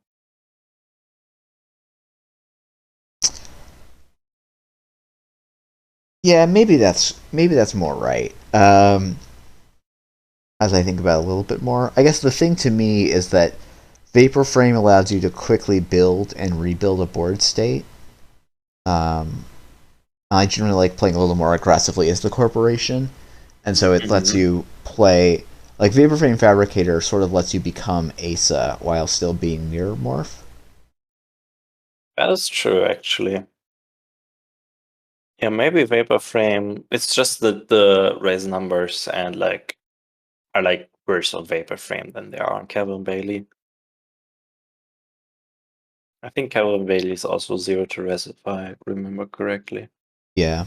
Yeah. Oh, okay. You're talking about Calvin, not Bass Churnbog, which the thing I was thinking of is the second best. Oh I yeah, think- no, I was talking about Bass, which lets you draw 2 cards for a click.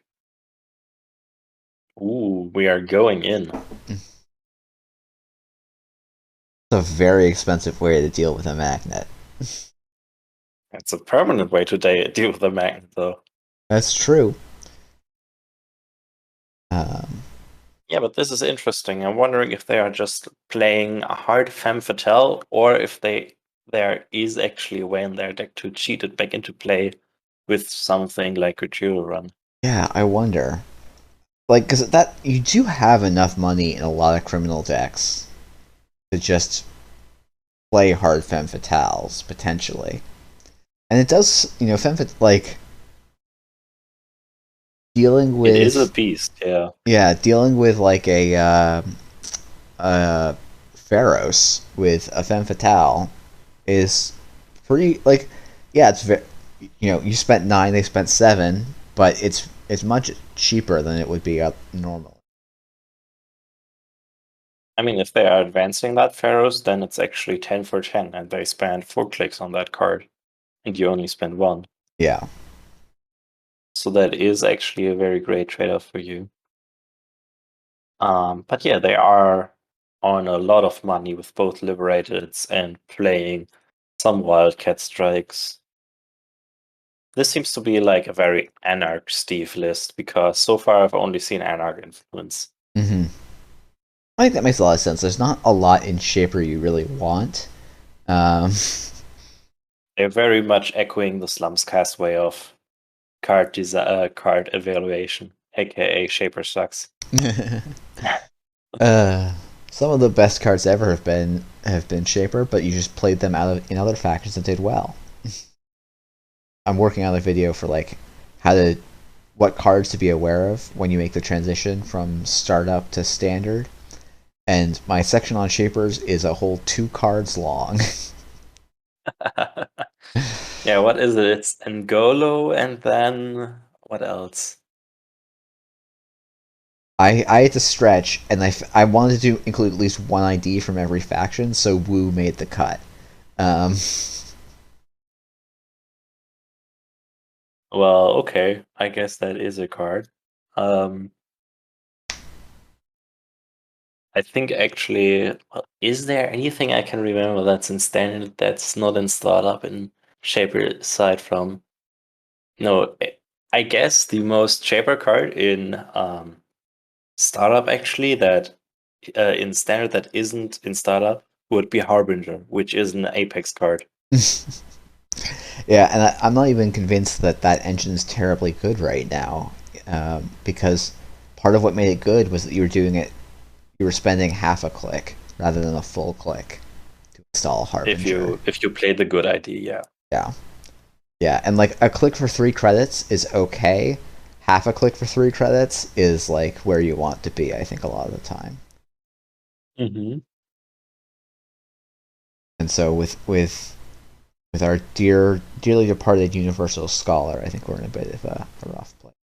I'm a little bit late on this, but I think Thanos Spike was wondering maybe if this Steve would be on rejigs for the Femme Fatale, which would certainly be an interesting choice. It's like a spicy include, since you can then again show them 2 rejigs with your Steve trigger, or maybe like rejig and emergency shutdown or something else to bypass ice. Mm-hmm. So you're very much expanding your ways to bypass ice. So that's a very fun way to do it, yeah. Yeah, that'd be a very cute little include. I don't play Steve very much, so I'm slightly confused actually by how much resources they are spending just to get into HQ to recur resources. But I guess that's just part of how Steve is played. Yeah, this Steve list seems very. I always think of Steve as being very event heavy, right? Because that gives you, if you are trying to get into HQ once every turn to maximize your EID ability, events are going to give you the most bang for your buck, right? Part of, like, when you think about like cards on a grand scale, right? Resources are designed to give you some accumulated value over time. Kind of the same is true of hardware and programs, but events are almost kind of balanced around them being impactful in a very short window and single use. And so they're often like the most of the power in your individual cards are in events. So it's pretty common to see Steve run very event heavy because it lets them sort of prefer that. Yeah, that makes sense. I was mostly talking about the play pattern of using an event on HQ to get back an event, which seems like you're just spinning your wheels and not actually like trying to further your game plan by a lot. Yeah, I mean, it depends a lot because you are also getting an access, or in this case, two accesses, right? So getting like two free accesses can be a big deal. And you know what Armin called out in the chat, or in the game chat, I should say, is that Resing the Drafter actually allowed Space Cowboy to turn overclock money into real credits with Begalter, which is a funny little interaction. That's true. They are getting into HQ here for basically just one real credit and gaining 2 real credits while doing it. Yeah. So they're making a credit and getting one of two cards back. And we are getting a bit of a reveal on more of most likely what's Armin's game plan and showing us a fully operational. So there is a chance that these nano etchings and vapor frame are probably gonna get iced up at some point, and then they are gonna be able to generate a lot of value fully operational. Yeah, so actually, when I say like, oh, Vapor Frame might be my second favorite, it's mostly because of its synergy with fully operational, because then you can install twice using Vapor Frame once, and then play fully operational and fulfill your Mirrormorph trigger all in sort of one go. Yeah, that sounds like a pretty sweet game plan, honestly. Once again, Armin, despite sitting on 23 credits, not choosing to res anything here. And there's the reason why it's just a Tranquility home grid. Yep. This access is pretty much worthless for the runner right now. Yeah, Except for exactly. the gained information. Yeah, they know that there's Tranquility home grid, but you don't want to give them the information of what your ice is. Oh wow, trashing it. That's surprising to me. Yeah, definitely. They aren't going to be having a great time probably getting back into that server. And they don't really have much of a way to pressure Armin's credit pool, since they are just letting 2 nano etchings sit out there. And he's already on 23 credits, so Armin would probably be fine with them having 3 emergency shutdowns here. They would probably still be able to res anything and everything.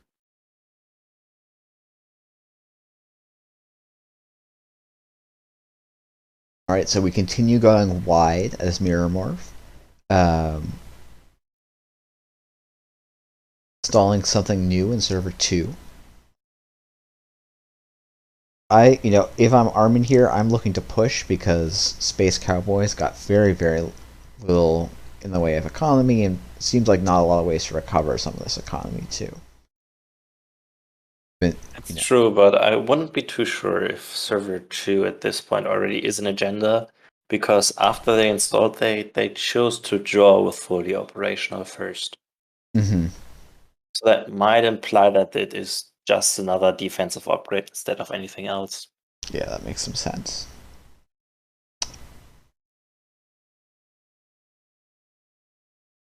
Runner chooses to just click for a few credits and then try to get an access on RMD here. Probably thinking, since Armin is still digging, that there might be quite a few agendas hiding in R&D. Yeah, I think that's a pretty reasonable read based on this board state, right? Where Armin's built up a pretty impressive board, but hasn't actually propelled that many points, just a single off-world office. Yeah, exactly. On the other side, I think it's important to consider that, oh, actually, does he have He doesn't have enough credits to break this at this point. That's very unfortunate. So this Eli is actually keeping the runner out at this point. Mm-hmm. But yeah, the other thing I wanted to mention is I feel like there's definitely a danger here for the runner to be running R&D, in that, yes, it does look like the board state is definitely like Mirrormorph is trying to like still dig for agendas. But on the other side, you're basically neglecting your credit pool and your money for this run, or like neglecting your board state basically. And Yeah. there's the chance that you might find 2 more agendas with that, but then just will never be able to recover from running that low on credits, so you won't be able to get enough accesses after that to actually win the game. Yeah, I think that's exactly right. I think the thing that is very strange to me about the Steve deck, and maybe it's just a strange draw, right? We've seen no sure gambles and no bravados yet, and no dirty laundries, with half the deck drawn. And I usually think of those as kind of fundamental criminal cards that help making the I'm going to run HQ for a single or a double access into something that's valuable. And stuff like Penny Schaefer. And we're just not seeing a lot of economic build-up for the runner. I don't think they've gone above probably 10 credits this whole game. And they've been below 5 for much more of it, I think. Yeah, that's true. I believe they jumped above 10 credits definitely at some point, because I distinctly remember them having like 6-7 credits left after installing a femme fatale. But yeah, Oh, okay, yeah, you're right. it's still like that femme fatale definitely cost them a lot of tempo in this game, a lot of ability to contest the runner's board here. Yeah. So over 2 HQ runs that cost 3 credits effectively, because it's net 2 on the drafter and 1 on the magnet. Steve was able to get back both Career Fair and Liberated. So that's spending 2 clicks, 6 credits, 3 clicks for another 3 credits. That's 3 clicks and 9, and then you're gonna get 12, and you're gonna make 16 over another 4. So it's like net 10 credits over 7 clicks. That feels not great to me over like just playing bravados and stuff like that. Definitely sounds like a mediocre credit gain. Sometime earlier, Thanos in the chat actually mentioned that the theme might just be Job Festival, Steve, where they are trying to generate as much jobs and as much career fairs as possible, just trying to climb that corporate ladder as quickly as possible, so that before the runner can actually score all their agendas, they will just be in HQ, Yeah. and will be able to call the shots. Yeah, I think one of the interesting things about Netrunner is it's very hard to have a strategy that wins by just running a single server. And if you're just trying to run HQ over and over again, eventually the corp will be able to build a scoring remote and just shunt agendas as they draw them from R&D into their scoring remote, which I think is basically Armin's game plan at this point.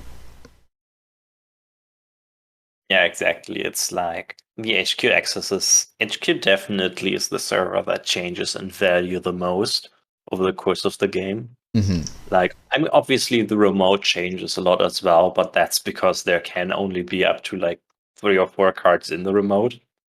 And you can be like fairly sure that once they install something in the remote, that running it is fairly valuable at least. While in HQ, it definitely shifts a lot with how the corp is acting from the runner perspective. But yeah, now we're seeing actually, that's a very cute Hagen. That's a very sad Hagen. Look how tiny he is. It's a 2-strength Hagen. I love the Hagen. The unity is also kind of silly here, right? It's 1 credit get to 5 strength. So yeah, but on the corp side, we only have strength 0 code gates right now, really, because the magnet is getting countered by the femme fatale. All right, and now let's see. Skunkworks getting rezzed, paying 5. Space Cowboy has just enough credits to make it in, which I didn't think was going to be the case, but That Hagen's feeling pretty sad. Like, that Hagen would rather be an Eli, I think, and it would have been enough to basically make this work. But Yeah. Unfortunately, they still dropped down to 2 credits only, so they weren't able to res that Mantigar, so it will be staying around, which always is a very, very bad feeling. yeah, and presumably in some of these next 3 cards that Armin drew, one of them might be an agenda. And here we also see one of the other Strength of Paper frame, right? You get to install a 4th ice on the boat for no credits. Yeah, the poor Very man's installation. Ginger City Grid. Yes.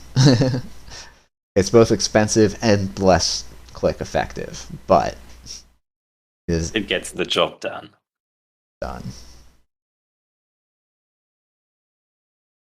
Yeah, I guess, as Armin here, though, or as Space Cowboy, I've been kind of poo-pooing this deck, but you're not in a terrible spot by any means, right? You can I would probably be focusing on R&D more than I'd be focusing on HQ at this point. Honestly, I strongly disagree. Oh, okay. Mostly because last turn they were able to steal the 2/4 from that server, which wasn't advanced.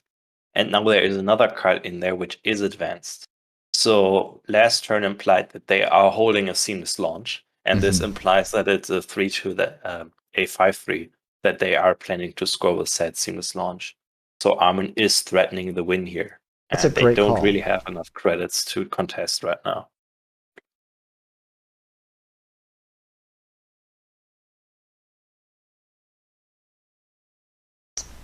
That's an interesting choice for the boomerang. It probably makes sense. Very interesting choice to me. What subroutine do you let fire on that Ansel? Are you... I Not- guess, yeah, that's kind of a tough choice. You can let them install 1 card from HQ or archives. Can't let hoping that happen. Oh no, there's no Anoetic Void. You're right. So you Exactly, can. the voids were shuffled back, so Armin has to be holding the void in hand right now. Well, there's another Ansel, so I don't know. There might be just like two Anoetics flying into server 2 right now. Who knows?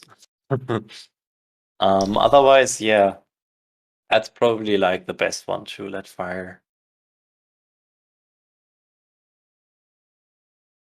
I don't think you have enough credits though, because it's going to be. Yeah, no, you're a bit short. Yeah, 4 credits, 5, 6, 7, 8, and you don't have enough to pay for the Manigarm tax. Yeah, you are able to get in, but not past the Manigarm, basically. Hagen only has effectively 1 subroutine at this point as well, which is at least interesting. Oh, that's Since true. you can always let the... Oh, it actually isn't a 5/3, okay. Still was a fairly nice scoring window for Armin. Yeah. Well, so now I think you, like, R&D, I guess maybe you can hit HQ. There's now been a couple of draws that could be other things. So part of my thinking on R&D, I think your reasoning was correct, that you probably do need to contest the remote. But I think the reason I was thinking R&D is because that's actually, your route to winning is probably just pulling 2 agendas out of R&D. And, maybe you can hit 1 out of HQ here. But this is a good way to get 2 out of R&D. What he's going for here. Going for the R&D run. Yeah. To check if he can maybe snipe it from there before it ever goes into the big bad remote. That's very hard to break right now. I think maybe even think about next turn doing something like a... Oh no, you won't quite have the money. Yeah, this is sort of... The Steve has really been struggling for cash, which I think is unfortunate. Yeah, Armin also choosing to use his Spin Doctor here to fatten up R&D a bit more with non-agendas. Yeah. Just going for that tiny bit of extra money. They are trashing an Anoetic Void here.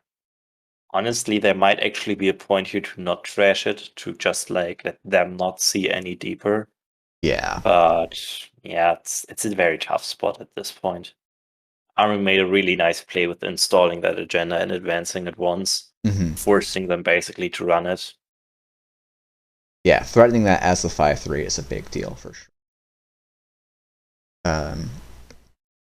So they drew once, played Subliminal, And something in there. Now they're getting their install, got the mana trigger. matching to get 2. Okay. Got 1 click left. I mean, they could just Vapor Frame another.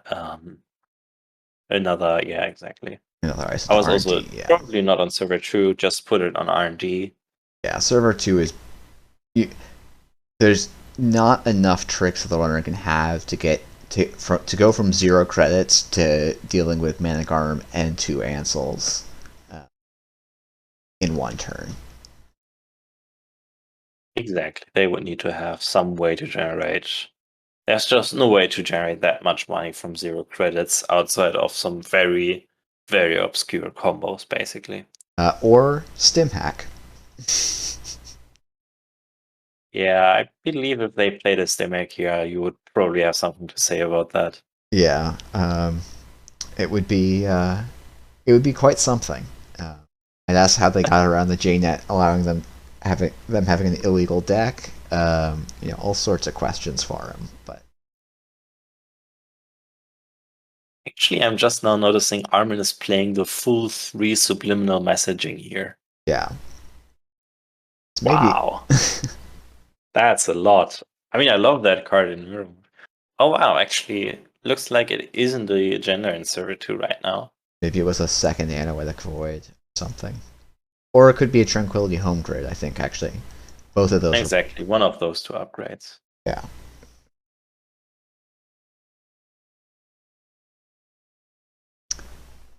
There have been really 0 sure gambles played, which is pretty wild to me. Though I also think there have maybe been no hedge funds played.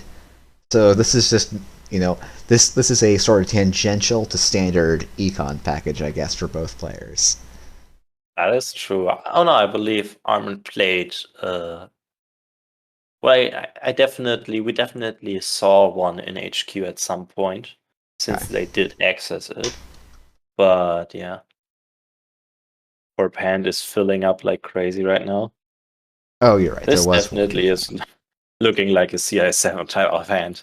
Yeah, there are in fact. I believe it was never played actually.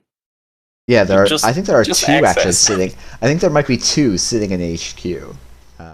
Armin just has better things to do with his time. Yeah, yeah. I mean, I think it's as I talked about in an earlier game, if you're getting your economy from other sources, keeping HQ kind of dense with cards that the runner can't normally interact with can be a really nice play. Yeah, that's true. And here we see Armin threatening the win in server 2. But, Space Cowboy has had a little bit of time to recover. 6 credits is not a lot, but it might be just enough. A couple of extra tricks, potentially.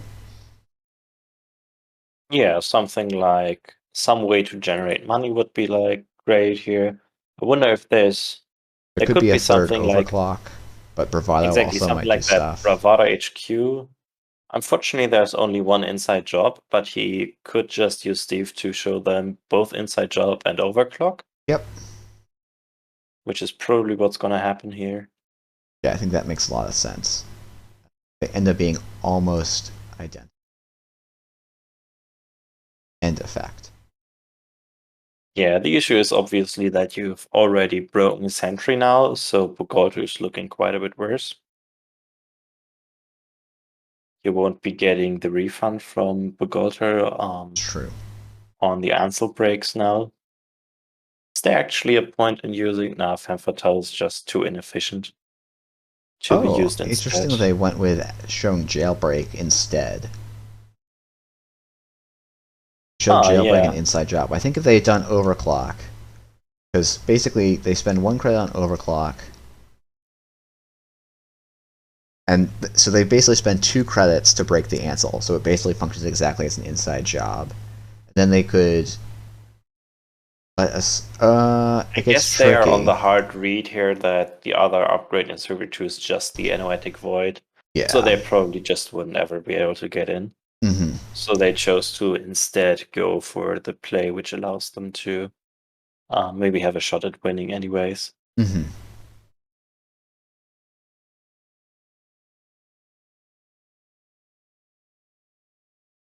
There has been a theme throughout this game of them running last or second to last click, which is definitely making these Bioroids quite a bit better. Yeah. They actually don't have a way to get through Eli here.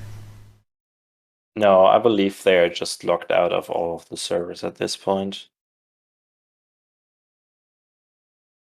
I mean, also looking at Armin's credit total, man, if you would track those nano etchings back on like turn 3 and 4, this would be a very different game. Same thing goes for the waiver frame, actually. Those living for the whole game made this game a lot easier for him to play. Yep. Okay, so but we never saw a Sure Gamble and Steve, and we saw one Bravado. So some of us saying, "Oh, this money is really bad," might just be that they, Space Cowboy got really screwed over by their deck. So it's mostly just Space Cowboy being really bad at shuffling their deck, basically. Yeah, exactly. Which Gotta get better at put them in a shuffling. predicament here.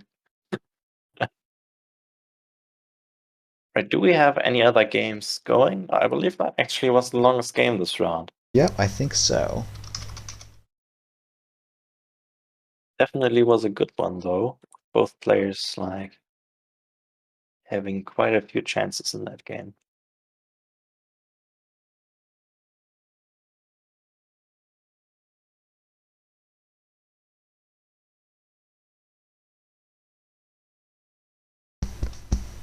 So we've got actually no one is no. 3 people are undefeated. One of them has a bye, but yeah, it turns out Mirrormorph is just OP. 2 out of 3 of those players are actually on Mirrormorph, if I'm seeing this correctly. Yeah.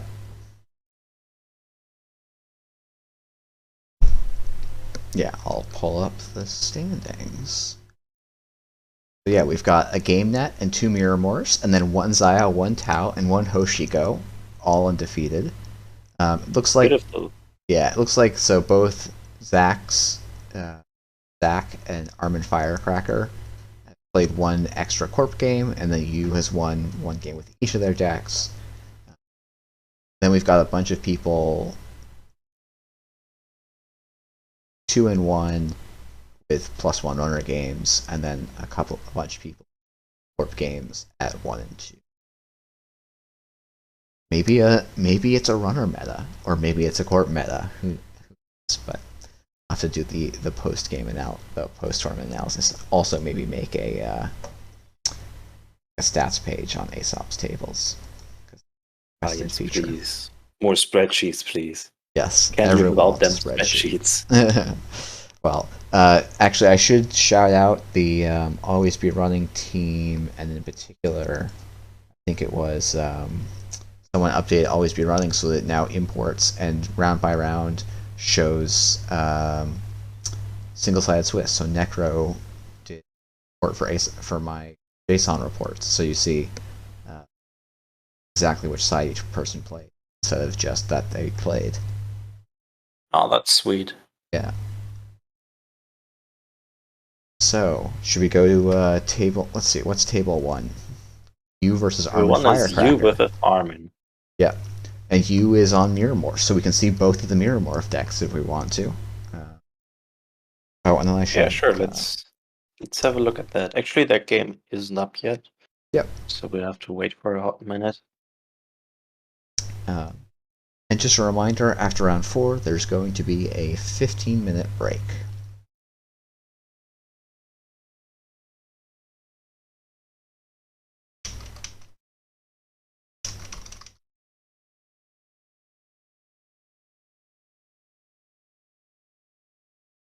All right.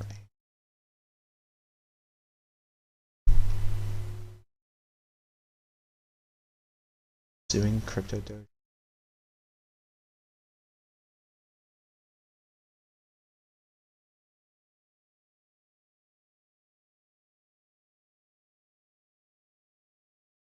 Yeah, well, the other matchups we could be seeing, Crypto Doge versus Zach would be a BTL list versus a Zahya, which is at this point probably a fairly classic matchup. Anything involving Zahya has been seen a lot in startup probably. Belisor versus Kibosh would be a PD versus. Where's Pidosh over here? Would be PD versus Zahya. Another very classic matchup, basically. I believe this is how we started the startup format. Or less. Alright, looks like table 1 is up now. Alright, great. Alright, let me get the timer started.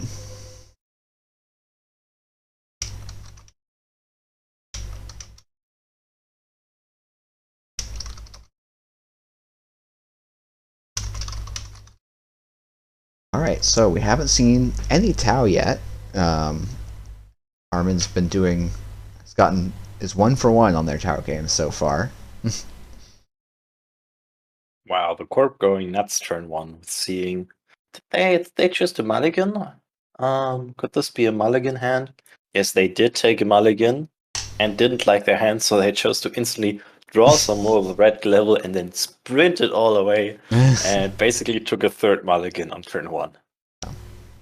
Hey, this is I think sincerely one of the reasons why HB is really strong. They have the ability to take third mulligans on turn 1 more often than other factions. So, oh wow, sprinting just mulliganing even more. Armin having a really strong start here. Starting off with Diesel, Jailbreak, and 2 Rizekis. Just money all the way. Yeah, I think... Now we are seeing... Yeah. Go ahead. I was just saying, we're seeing once again classic nano etching, which is, I believe, a staple for Mirrormorph at this point. Yeah. Will be interesting to see if Armin will contest them early, unlike the Steve player did last round. Yeah, I actually don't see a reason not to. I guess if you just have something better to do, like something like this, now Armin will be able to contest them next round anyways without dropping too deep into a money hole, which he might have a tough time climbing out of. Yeah, I think that's a good shout. If your turn is this good, why not? I think that's maybe a... Yeah, well, I was gonna say, I was like, oh, do you think that's a prize sec? I'm like, oh wait, no, prize sec isn't a card in startup. Yeah, no, you protect your nano etching with a mana guard right now. Obviously. No, that would definitely be the wrong decision. Oh wow, and we can see Armin just setting up some more. Just disregarding the court board state, saying, yes, you spent basically your full turn just mulliganing. I'm just gonna go ahead and spend my time generating more value during my turn than I believe you can do on your turn. Oh, and there is definitely an agenda in there, because I don't think there's much else in terms of advanceables other than Urgica Cipher. Yep. So this could also be the clearinghouse list that has been running around that Sir Loathing has published. So it definitely looks like it by the looks of the play pattern. Yeah, just sort of using the Mirrormorph trigger to slowly tick it up over the course of the game. Yeah, I think if you're Armin here, just try and find a way to punish the open R&D. And this is where, like, maybe even though Conduit's not great in a lot of board states, this is a sort of board state where you really would love to have one in your list. Yeah, going for Conduit definitely is an option here. Question is basically how server 2 is actually looking. Yeah, I guess the other option is, right, like the worst case scenario, like there's basically 3 different advanceable traps. There's Clearinghouse, Urtica Cipher, and Cerebral Imaging. Or what's it called? Is that what it's called? It's Cerebral Overwriter. Cerebral Overwriter, thank you. And at 2 advancements, the ones that actually do damage to you, I think, are both, like, you'll survive those, either of them. Yeah, you're also playing Anikam, so it probably wouldn't be even too hard of a hit, since you do get a draw of it. Yeah, I mean, not anymore now that you've played Sure Gamble, though I don't think playing that's Sure true. Gamble was wrong. No. Yeah, it's hard. Like, you have to work quite a bit to construct a situation where just playing your third gamble is definitely the wrong play. Well, hard, I Yeah. don't know, maybe just be playing against PE. Faction is giving us a call out. Sorry, the chat is giving us a call out right now, telling us there is actually one advanceable non-agenda card in each faction, Oh, but you're most right. of them are just unplayable in or very bad in startup right now. Yeah. Yeah, that's true. Reverse accounts is another option, though. That would be a spicy, spicy splash that I don't even know. I mean, it doesn't do nothing, but like relative to other stuff you could do, it feels. Yeah, that's true. So Armin spends his time getting a bit more money set up here, basically feeling like if this is a clearinghouse, I can let you advance it some more. That's time you're not spending actually advancing your board state, instead just literally advancing said card. And then if you drop too low in credits, I can just run that server, completely bankrupt you by making you res everything, and probably still get in, since I have 20 credits right now. Mm-hmm. I'm reading this as maybe there is no conduit in Armin's deck, because I think it's just so. Some of these clicks don't make sense to me if you do have a conduit, and you could be getting that land rolling. Okay, so yeah, this is. There's the Costa. So this very much implies that this is either an agenda that they're gonna score right now, or it's just, it's just the thing, the clearinghouse. Yeah, I believe there was, I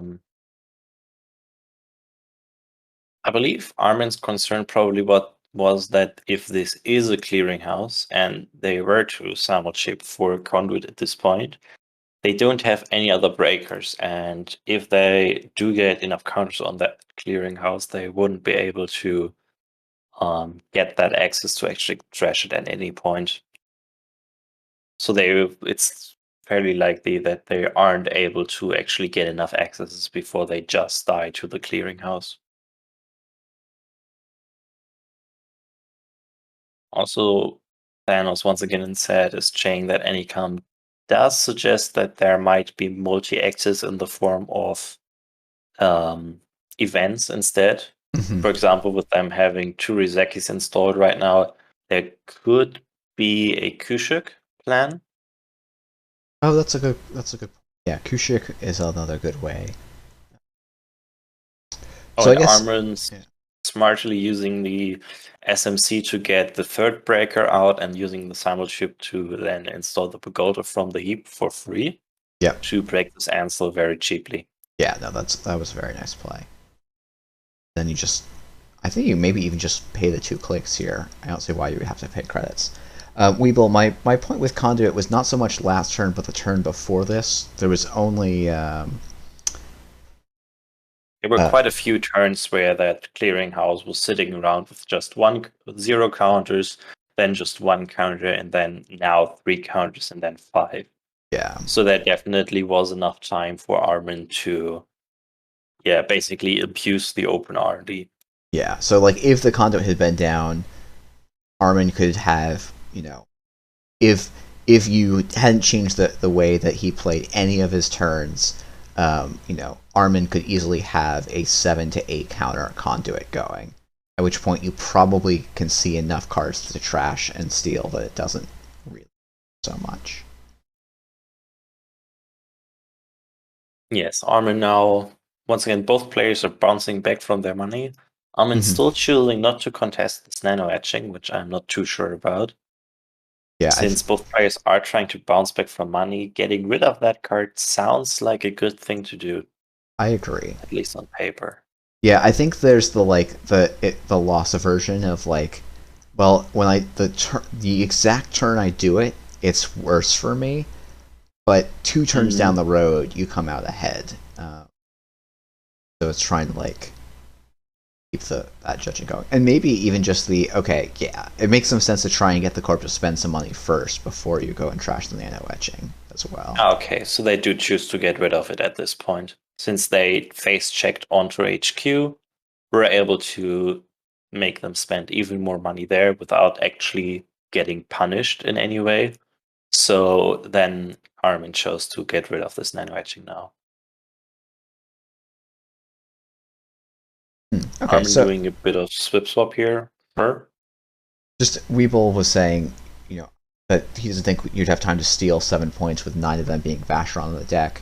And, that very well could be right. I haven't played this matchup a lot, and that does sound like a reasonable case. I'm just... When you're seeing a third of the... I guess you're seeing a third to a half of the corporation's deck. Which does make me think there's maybe enough time to ticket down the Vashrons, but I could be wrong.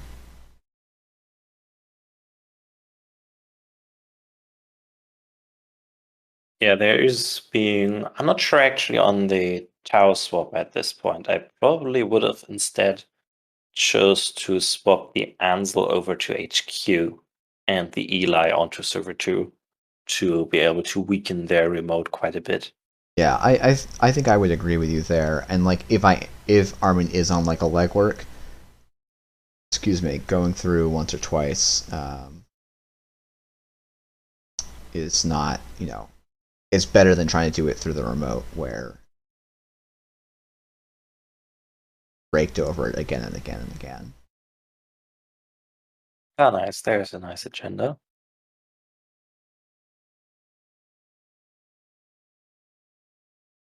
And here we see Armin doing what we were just talking about. So it worked out in the end anyways. Shorty in the chat is mentioning that Cleaver is suggesting that Armin might be playing Leech, which definitely is a possibility since he is also playing Anycam, so there probably will be quite a few run events. But I feel like the Rizeki is already taking up quite a bit of space. So yeah, Armin would also have to be on DZMZ to have enough MU to have space for all those in programs. So I'm not too sure if he's not just on Cleaver because he thinks it's just better than Kuroda most of the time. I think a lot of the time it is, right? If most of the barriers you think you'll be facing are Eli and Hagen, Ice Wall. I guess the biggest problem always is Pharaohs, so he might have some other way to deal with Pharaohs. Yeah, I wouldn't be surprised based on the influence that we basically haven't seen so far if there's a couple of Botulai or something in the list. Or Boomerangs actually maybe make a little more sense. Yeah, Boomerangs don't enforce such hard pressure on your MU, basically. So that would be very sensible at this point, yeah. I'm almost wondering if Armin could think about going into server 2 here and just clearing it out. Kind of issue. Yeah, that is a possibility. I believe they just chose to, oh well, there we go. We're cracking it. Yeah, basically Armin chose his early setting up, basically is now paying off, and that the Rezekis have been generating a lot of money as well as the Miami and the Daily Cast, which is gone at this point. So he is able to run basically everything while the Corp doesn't have any drip econ. And now, yeah, is very low, or at least fairly low on credits, and is having a hard time keeping the runner out.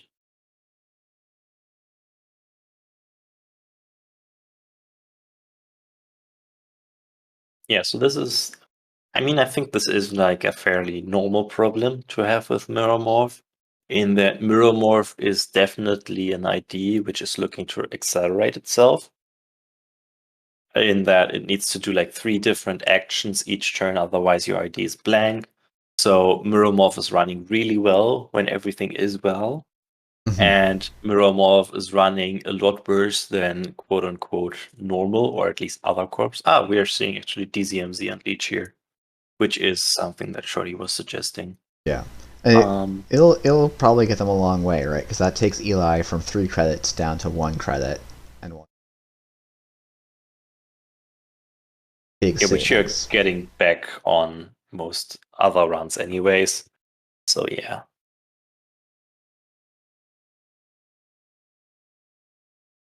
Yeah, so RCG Shorty is saying that running only Cleaver against Brandon Arquette does sound like suicide, and I think that's probably true. But I think we were sort of assuming that maybe some of the influence that we haven't seen yet out of Armin's deck would be Boomerang, which is solid include. I mean, Shorty might actually be just a bit cheating here because I know that Armin and him are both coming from the same meta. So he might just know the exact deck list and is just like surreptitiously saying, "Oh, he might be playing Leech," and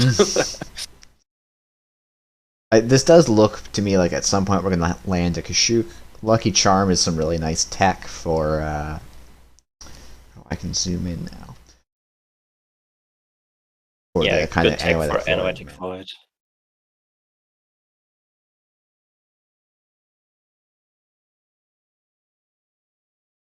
Funnily enough, on Kashyyyk, they actually 3 right now is a better call out than 2. Yeah, and if they find another daily cast, maybe. So actually, seeing the number of stuff that's things that are down, maybe there is no Kashyyyk with 6 cards left. I mean, there's definitely possibility that Armin is basically just on the hard remote lock plan, which obviously is working out for them right now. Yeah, it's always tricky when you're Shaper trying to play the remote lock because you're trying to score enough points before you run out of gas because your engine is usually pretty finite. Mystic May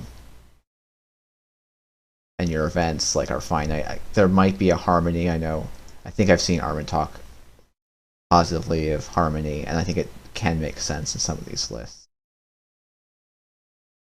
Archive memories for a nano etching matrix feels rough. Yeah, and I think it's struggling also there. Yeah, this is no money here. The runner definitely just says, "Oh, thank you for telling me where to go." Oh, okay. See, Kashyyyk and Conduit. Let's just get the maximum value out of a run. That's beautiful. Beautiful. And even something like this Ravana, right? It's I guess it's 4 credits to break, or you could. I might even be tempted to use the leech counter here because, I guess it's not worth it because this being an Eli would be really punishing if you took my greedy line. I mean, it's very much with 20 credits. It's basically the same thing. This way, Leech generated you 2 clicks instead. 2 credits instead of 1, so it's slightly more valuable, but it's still very good value. Okay, so you actually found a Project Vacheron. Yeah. Do you actually? Well, yeah. Do you try to run here again with the Conduit because Kashyyyk does shuffle the stack, or are you a bit afraid of dying to Punitive? You're not afraid of dying to Punitive. You've got 4 times the credits right now. Yeah, but the run does cost you money, and they could have something like click their nano etching, play a hedge fund, Punitive you, which would put them spike their money up a lot. Yeah, but they can't do that. They can't actually land the double Punitive. Well, if you run again with Conduit and access another 3-pointer, then you die, which is my point, which is why I probably wouldn't have run with Conduit again. That was mainly the thing I was talking about. Okay, yeah, sorry, I misunderstood. That the running again actually puts you in the situation since the Vacheron doesn't instantly give you the points. Mm-hmm. Well, yeah, we were saying they definitely can't Punitive now. Now they're hard in the money hole. Probably won't be able to get out of this one anytime soon. So, notably, Armin is also now down in the money hole, with probably not a lot of gas likely left, right? All short gambles are gone. All dirty laundries are gone. There's probably 1 creative commission, and then we see the Harmony AR therapy coming in probably just in time. Yeah, he's basically just saying, keep talking, you Sangro, and I'm gonna get all of those beautiful cards you just talked about. But I mean, this is sort of the challenge with sort of the event engines is they are pretty finite. We don't have Levy AR lab access anymore. Such a shame, really. That was a card was fantastic. Both players are now going to be struggling for money for a little bit.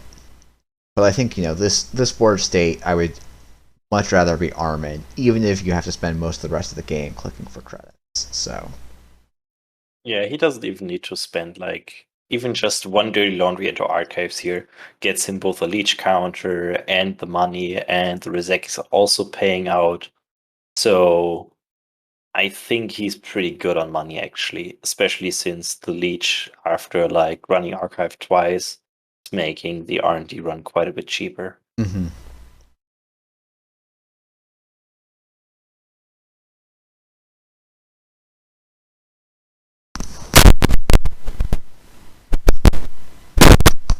Yeah, here we go. We are checking archives now, just getting those leech counters. There is something new installed into Server 2, but in itself, that card doesn't pose much of a threat right now. Mostly because it can't really be a 2-3, since the Clearinghouse decks are known for playing just Luminal and otherwise all 5-3 agendas. Mm-hmm. Okay, we have a naked install. Ah, yes. Obviously, that's another nano etching.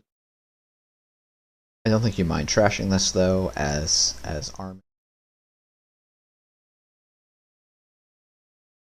This remote is still not terribly threatening. Definitely is becoming more and more threatening, so there is definitely something to be said about they're slowly building up a threat over here, but yeah, Armin once again probably running archives once per turn now. And now we are going for a pseudo legwork with both Doglet's Pass and Jailbreak. Yep, a build your own legwork.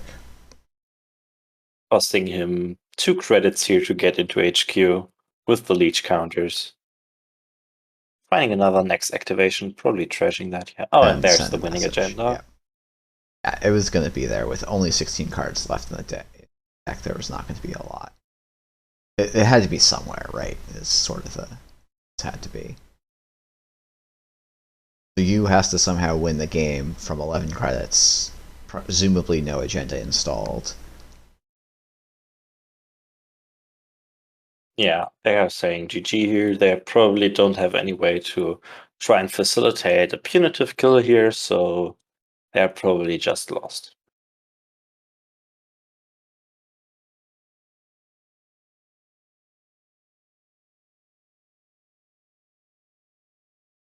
Alright, so 22 minutes. Got a little bit of time left on the round, so we can probably hop over to another table. Yeah, there's only one table left, which is wow. table 3, which is actually a table I was talking about earlier, which was won on Corp side with 7 agenda points versus 2. Alright, well, that's a very fast round. I think we finished. Let's see, I just want to look at the show timers. Yeah, so we finished with 10 minutes early. Yeah, or 12 minutes Maybe early. a Even, bit so. more. 12 minutes.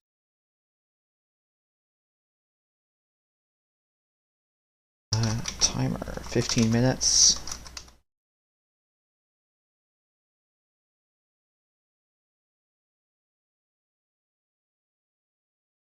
All right, so I'm going to take a 15-minute break. Yeah, I'll be back with you in 15 minutes. Gonna grab some few refreshments. Yep. Take a bio break, do stuff like that. Yep.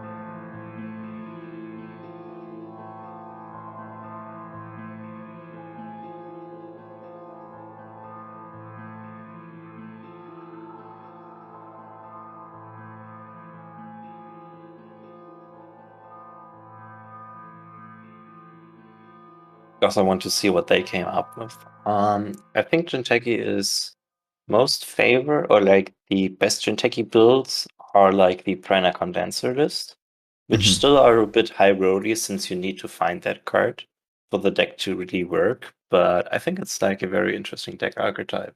Okay, yeah. So PE, who's playing? It's the general. The general. Exactly, and they are +1 on runner side, so it's Yep, very so- likely yeah. that they are gonna be playing. Yep. So they're Purpose on round. table 3. Yeah. All right, great. Once again, we are actually watching you. We keep running after them. Yep. But this time we're here for the Jinteki. So. Exactly.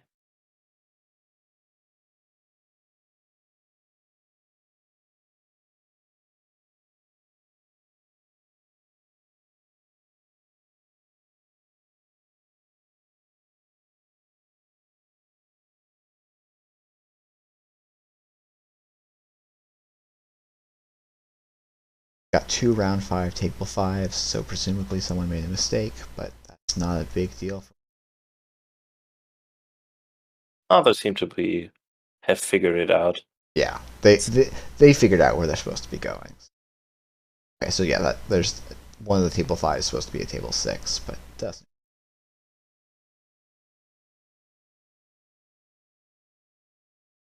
Yeah, I think we got all the tables set now already. 3, 5, 6. Actually, we're missing 1. table 2. Yeah, we're missing table 2. Which would be the Kulm, or the Kulm, and Belazor.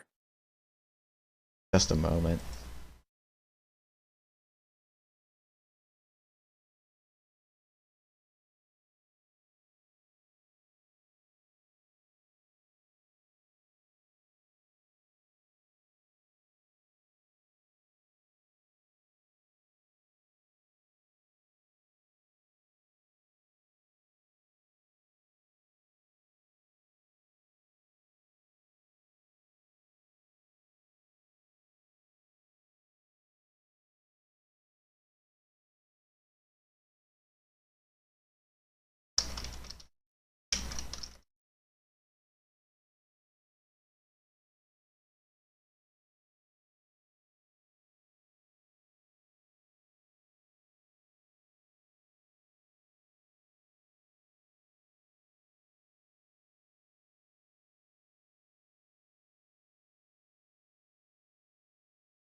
I can quickly check that. I just went into a quick scroll. No, I'm not seeing it either. We should probably go ask them then. Yep, so.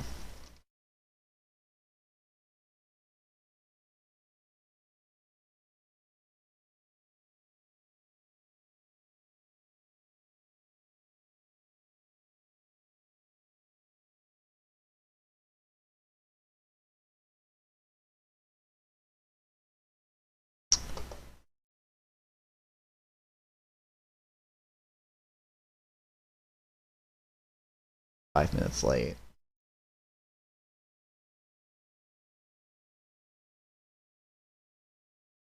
That is true. I guess we can get rolling now, and if they are late, they just have to play with that time penalty. And if they just don't show up, I guess we'll have to see what we do then. Then we probably, well, if either shows up, it's obviously an auto win for them.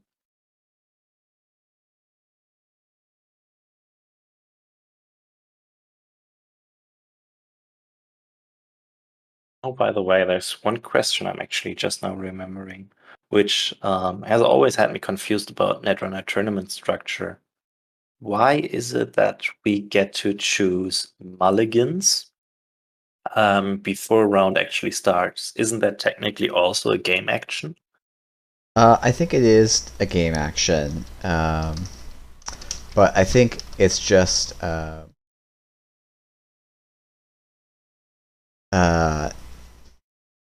it's sort of just people want to fiddle, and it's hard to stop them from drawing their opening hand. I see what you're saying. It's like you don't want to punish someone for being too antsy and really wanting to play, basically. Yeah. Yeah, that makes sense. Oh, we have Paper Cave Games in the chat. Yeah, I've been unfortunately also been missing their streams quite a bit, but that's mostly due to time zone differences. Yeah, it's a little harder for you than it is for me. They're only 3 hours behind me, so that's much easier than I think the like 8 or something that they're behind for you. Yeah, roughly. About those two. Yes, we are seeing the penultimate Jinteki, or whether the ultimate penultimate corp start in hedge fund Ice Ice.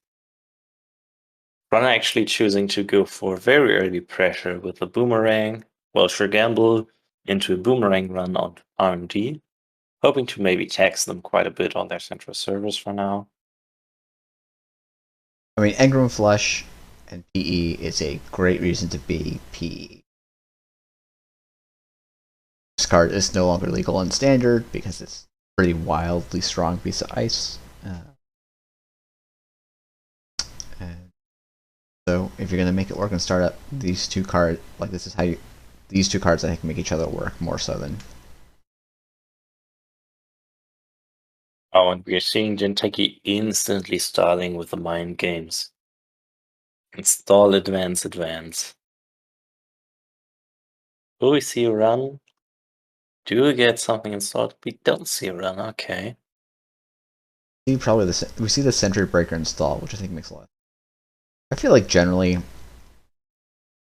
there's not like I'm trying to think what the bad cases for that server one are, right? It's like Sting, Urtica Cipher, Clearinghouse, and Reversed Accounts are like, or House of Knives are like all in that possibility space.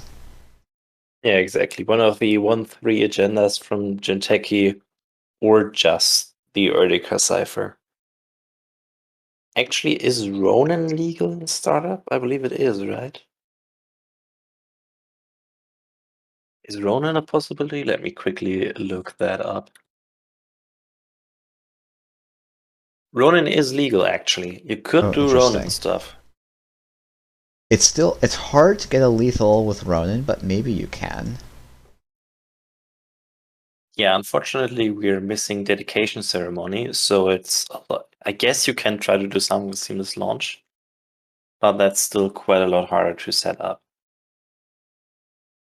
Oh, and we do see a score of a Project Yagi Uda. Interesting. Oh, okay. Oh, That's Project Yagi Uda. I mean, I think it's usually, yeah. I think it's just hard to build an agenda suite in Jinteki that doesn't run this right now, because you want to have some kind of never advance threat. I think I don't think Sandbox and Offworld Office go quite as well as they do in. That is true. In Jinteki, you do get to play Lacosta Grid for no influence, but basically the thing about, and we do see a Ronin in the hand. Interesting.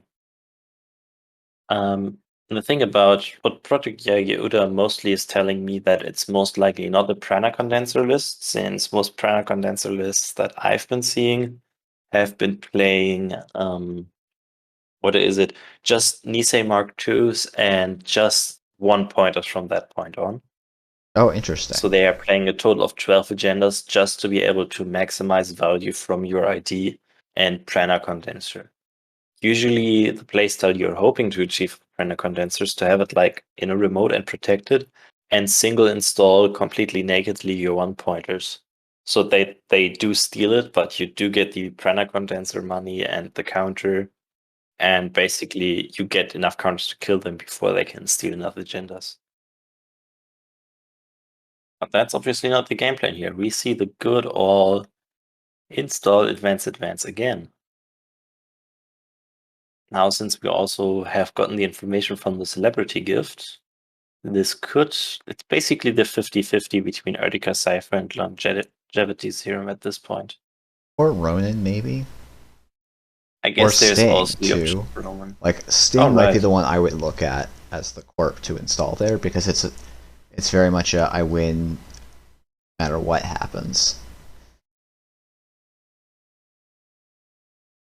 So I think really as the general here, 3 advancement starts to be really threatening because then you can like get a Ronin kill by like scoring a sting and playing Ronin very easily.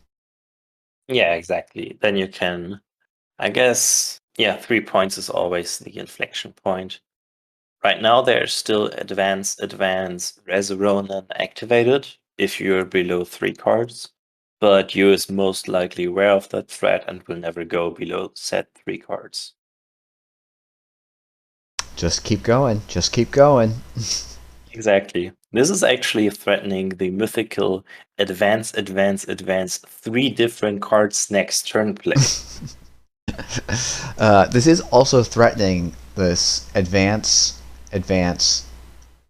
use Ronin, score a sting. Well,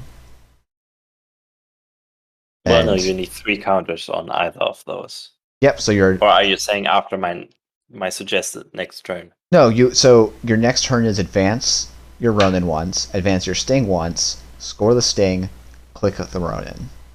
Oh, this should just be Ronin needs lethal 4 here. counters to be activated. Oh, does Ronin need 4? It Yeah, must, Ronin needs 4 counters. Oh, okay. So yeah, you're fine then. But Oh, if I guess there never was a Ronin on the board. Server 3 probably. This very much implies that Server 3 now is the Sting. No, the Urtica Cypher. Sting was just stolen on an HQ run. Oh, okay. Somehow missed that. Man, it sucks that you can't do lethal on a turn with a runner who only has 1 card in hand. Maybe you draw the Neurospike, the one of Neurospike that you feel like you must have. Yeah, I wish there was like better tools to do actual Neurospike stuff in Jinteki. Be interesting to see if you could find a way to build it in PE. I mean, part of the thing is that Neurospike in Jinteki, probably you can maybe find a way to do it with Obokata Protocol or something. I guess yeah, Obo unfortunately that isn't startup legal. Yeah. Yeah, as I was like when making my video about what's going on in startup, or the transition from startup to standard is that like Jinteki feels really weird because it's 2 of the like Obokata Protocol and Anansi are just like so crazy powerful that all of startup had to be built around those cards existing. Exactly, to not make Jinteki such a beast in standard. There probably was also a lot of pressure from the previous meta, pre-system gateway, where Polana, I believe, was a very big player. Basically the best corp, if I remember correctly. Yeah, it was definitely one of the top decks at Worlds. It's funny because like there was definitely so like I was doing some play testing for that set and like we just all sort of were assuming like, oh yeah, Polana is still a good deck and Anoetic Void should probably make it a good deck, and then like Hive Mind Max gets discovered and it's just like, oh no, this kind of blanks Polana as an ID, and so all of the power we assumed it had just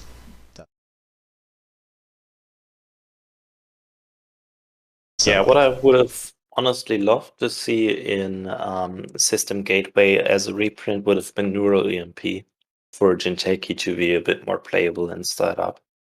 Yeah, I'm glad that Neural EMP is gone. I think Neurospike's a much more interesting card in a lot of ways. And I think also Neural EMP going lets more interesting net damage cards be printed down.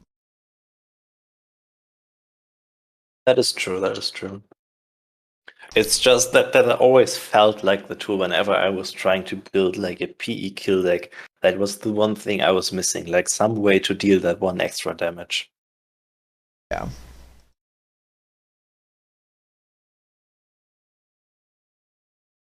Yeah, Shorty, I'm gonna I don't think Polana's very good in standard right now. Being I think it has a very bad max matchup. And then PD does the same thing better. So, and then I don't know how good. I mean, it's probably fine against Apocalypse, but I don't know. Like, I think it's fine in theory, but it just in practice, it doesn't really make much sense. Honestly, in general, I just don't like Pilana when Egg Infusion is kind of the same deck and just way more interesting. Like, Pilana's not so even much- caring about the power level of either. I think Ah. just Egg Infusion creates so much more interesting play patterns, is what I'm on about here. I Not see. necessarily one is better than the other. Yeah, I think unfortunately Pilana is often better because Jinteki is really econ starved, and Pilana just says, "Oh, you get 9 to 15 credits over the course of a game." Yeah. That makes sense. We've basically hardly talked about this game at all. Sorry, yeah, got us a but bit off track. no, I mean I also got us off track here. But we see Hoshiko is stolen Off-World Office, which I wouldn't have thought was in the deck, but I guess makes some sense. And then Overclocks to kind of try and get a soft R&D lock, it looks like. In general, trying to draw through that. I mean, if your plan is to generally always install advanced stuff, it doesn't really matter if you're playing 2/3s or 2/4s. So Yeah, might that's as well true. play that one instead. Yeah. It does make the Project Yagi Uda look a little bit more perplexing. Yeah, I believe what this Project Yagi Uda is mostly telling me is that this deck list is probably playing Trick of Lights. Since they do have, especially this Ice Wall is also like something that could be implying something like that being around. I guess that's true. I was more thinking the Ice Wall is you probably have a couple of influence left around, and Ice Wall is probably better than Palisade because you're not making a remote server, it looks like, in this deck. And so Palisade's text, you're spending more credits for basically a worth ice. And just to answer Paper Cave Games, generally in tournament play, you don't get to see your opponent's deck list during the rounds of Swiss, which is what we're in right now. When you get to the cut, where it's the top X number of players, usually 4 or 8, depending on the size of the tournament, you often can see lists, and that's part of why traps are not as big of a deal. Though there was I think it was 2017, maybe it was 2018. Someone made it to the top 8 with a deck that was like half traps. And their deck was just, it was, at the time there was a card called Mushin Notion, which just spend 2 clicks, install a card new remote server, place 3 advancements on it. And they had a very neat deck that was able to just do that, and it could be an agenda or it could be a trap, and it was consistent enough to actually make it to the top 6 of like a 200-person field or something. Wow, that sounds incredibly impressive, yeah. But yeah, there are like quite a few issues with like both open and closed deck lists, so that's why like in Swiss normally there isn't open deck lists, but in the cut there is, just to stop any shenanigans with like swapping out decks most of the time, especially when it comes to the cut, where this would definitely be a very, very big problem. I don't know. So my usual thinking is not so much about swapping out decks that people are. It's not a cheating thing, so much as it's a like. I'm now at the point where I know a lot of people in the local meta, so I can go up and just be like, "Oh, hey, what are you playing today? What happened in this? How did your games go today? Like, et cetera, and get a lot of information about what my opponents would be doing." But if someone was new to the scene, they may not feel comfortable doing that, and so they would have less information about what's in the deck, and that would give me a competitive scouting advantage. And so you do open deck lists in the cut to just basically eliminate any scouting advantages that you can accumulate. That's sort of, at least that's my understanding of the primary purpose of having published deck lists. Or open deck lists in the cut.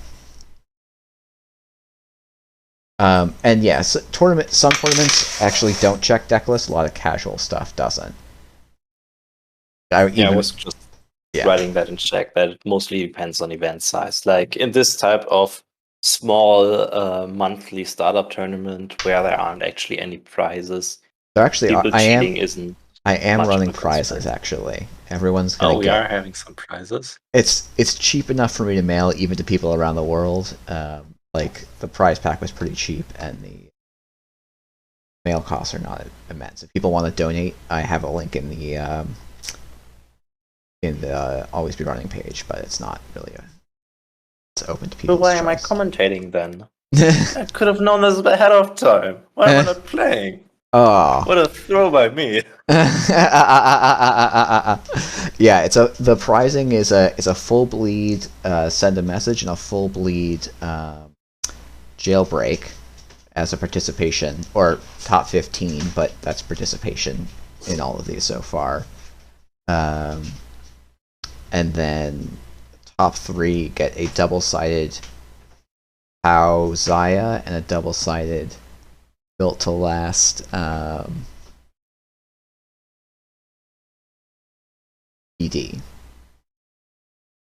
Oh, that's very cool. Yeah, so about the game, honestly, what we've been mostly seeing here is the Jinteki player repeatedly installing stuff and twice advancing it, while you is making the, well, basically very, very common play of, I don't want to interact with your stupid shell game, I don't want to think about it, so I'm just gonna keep running R&D. Yeah. And they haven't been doing too bad with that, with having stolen 4 agenda points already.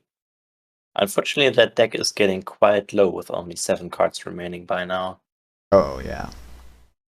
I thought you were talking about the Corp deck, and I was like, oh, the Corp deck's on 7 cards left. That's pretty...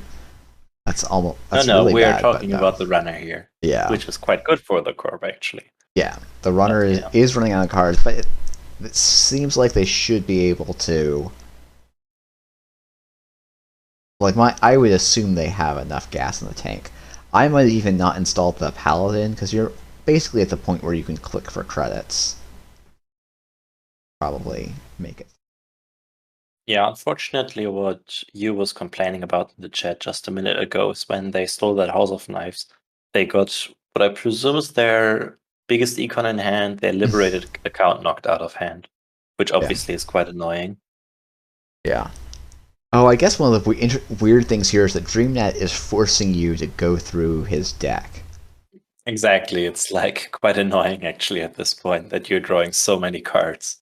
Yeah, like it's getting smaller and smaller. It is really nice to have when you're taking consistent damage, but when you're not taking consistent damage, it stinks. Okay, and yeah, here we see the Trick of Light, scoring the Project Yu-Gi-Oh, as it's often known. Actually, never heard that. That's pretty sweet. Now we see if there's any agendas and archives. Doesn't look like it. Project Yu-Gi-Oh is a fun one. Also, wouldn't actually have been surprised here if either server 3 or server 5 would have been a spin doctor. And they were shuffling stuff back here, but yeah.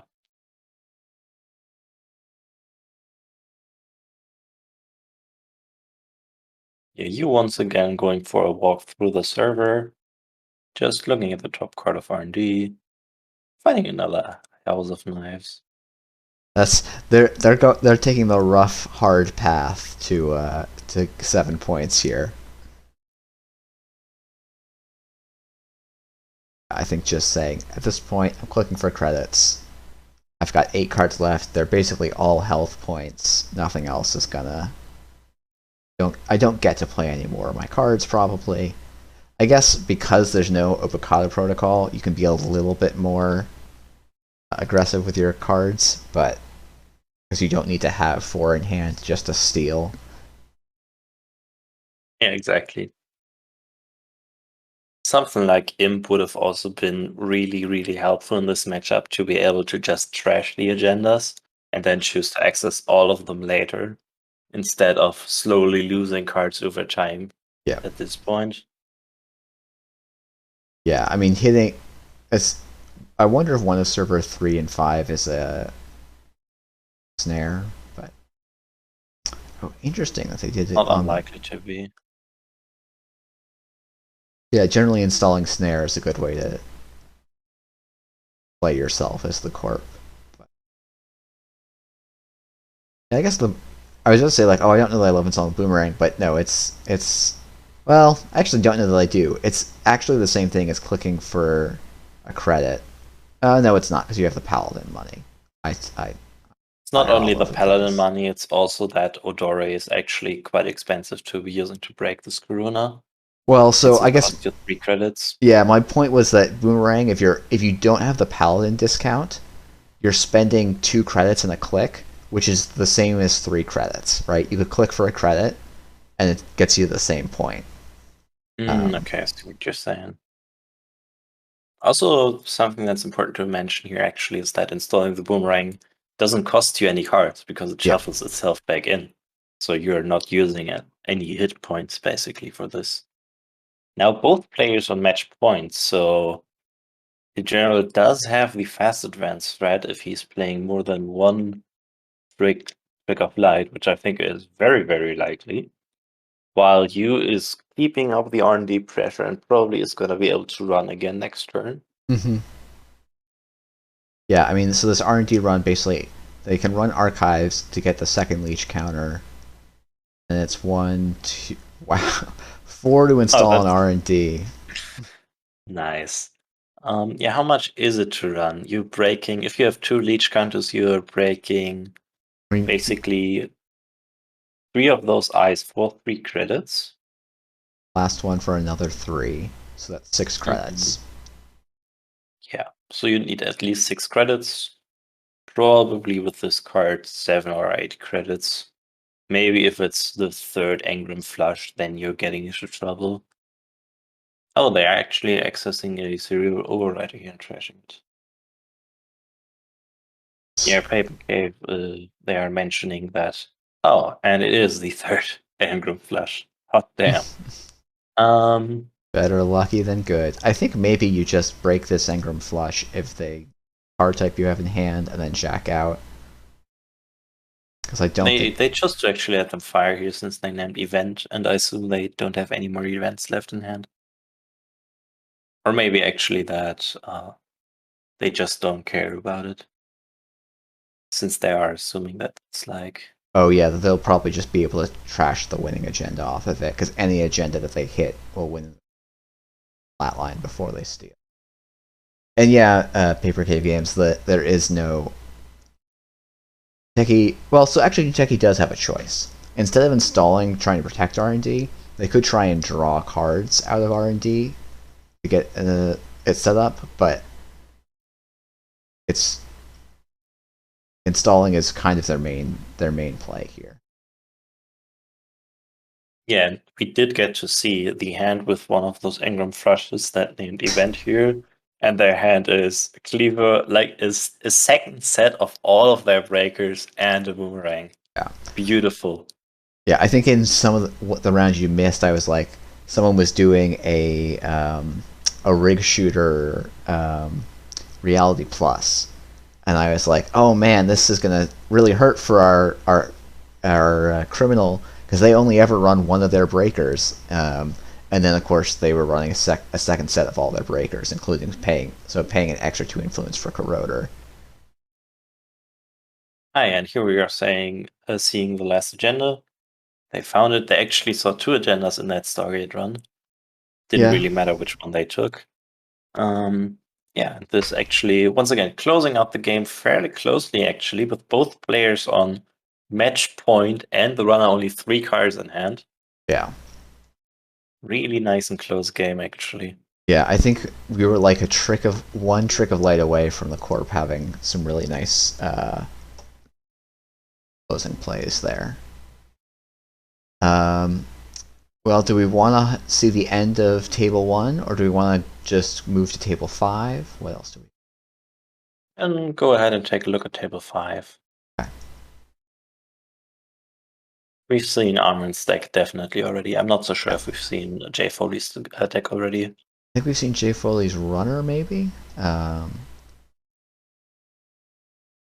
Maybe, yeah. This is... I'd say this is a very standard Zahya deck, and it actually more or less is. It's spending a lot of influence on green cards, which I wasn't expecting. Generally, you see a lot of stuff on orange cards, but in this case, Rizeki is a really good card, Unity is a really good card, Conduit is an okay card. It's definitely, like, lore-wise very fitting. that they're using the Grim cards to generate the money, and the Shaper cards to actually break the ice. This Yeah. Shaper are the rig builders.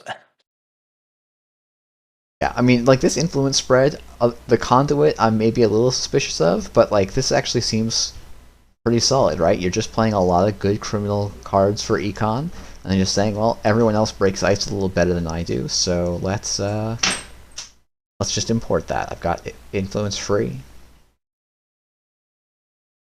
Yeah, exactly. Definitely makes sense. And Zahya usually, since Grims have so many good tools, Zahya usually has the influence left to spend maybe actually on a single conduit. So it's not that much of a hassle for them to be playing it. Now we're actually seeing them just straight up get rid of the conduit, which is probably why they were thinking quite a bit during their turn, since it hurts a lot to trash like a 4-cost program that you had installed, but definitely getting down the Sentry Breaker here is way more important. Yeah. Especially since we do see the Ballista res. And what if that Ballista took out one of the Unities or Corroders? There is a Corroder in the bin. Yeah. We see another deck that's running next activation command, so I think a lot of people are trying to use that as their Boomerang and Botulus tech. It's a neat splash for these sorts of decks. It helps make the sort of rush game plan a little bit more resilient. Exactly. Definitely allows you to set up in a way, or like it's definitely very surprising to see them install something in their server and then play this. Definitely very troubling sometimes if you didn't expect it. Yeah, I would definitely want to look at HQ at some point soon. There's only 10 cards left in R&D. There's 9 points. There's 9 points left in the deck.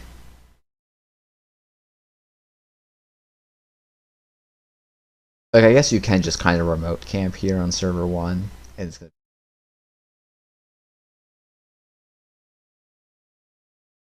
Yeah, that is true. But usually if you're trying to literally just remote camp, the corp always finds a way, which is always so annoying, but it always happens. Yeah, and both players being at 10 credits is usually better for the runner, because you could just run R&D, or I'm sorry, HQ, and just let the end of the run fire on HQ. And then you set the corp back by like 2 turns, and set yourself back by 1 to 2 clicks. Yeah. Yeah, 4 face down going into archives. HQ must be stacked at this point. Definitely feels like it. And I think like you can honestly run both HQ and archives, because there is a chance that JFoley is just like, well, my line here has to involve them not running archives. Oh, I believe we might have seen JFoley's deck actually earlier. It might be the one with Trick of Lights in it, because I was just trying to count their influence and there is none, except for 2 Spin Doctors, which are exiled right now. So that would imply some type of operation which lets them score maybe, or like maybe punish them severely with like public trail or something like that.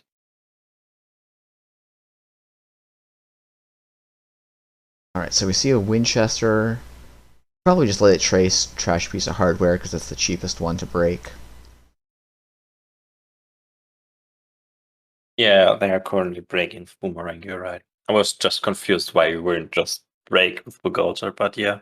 I think it's still cheaper, I think, than spending 6, getting back 2 is 4. Yeah, you could just pay 3 instead, so it's like a credit better. Yeah. And It's you also saving your Bogota trigger for a possible next sentry. Since that card is advanced, it could only basically be Colossus unless the card was placed via wall-to-wall. Well, we don't even see a res. Oh yeah, and we do see Trick of Light and another next activation. Yeah, so this is the deck list we saw earlier. I think it's quite a sweet list. I'm not too sure if I would be playing next activation command or be looking for something else to play in that slot instead. But I do love the Trigger Flight plan, like the fast advance plan. Yeah, when I've been trying to play, when I played a little bit of Startup, that was definitely sort of what I felt like you sort of had to land on for Build to Light. Trick of Light was your best way of closing out a game.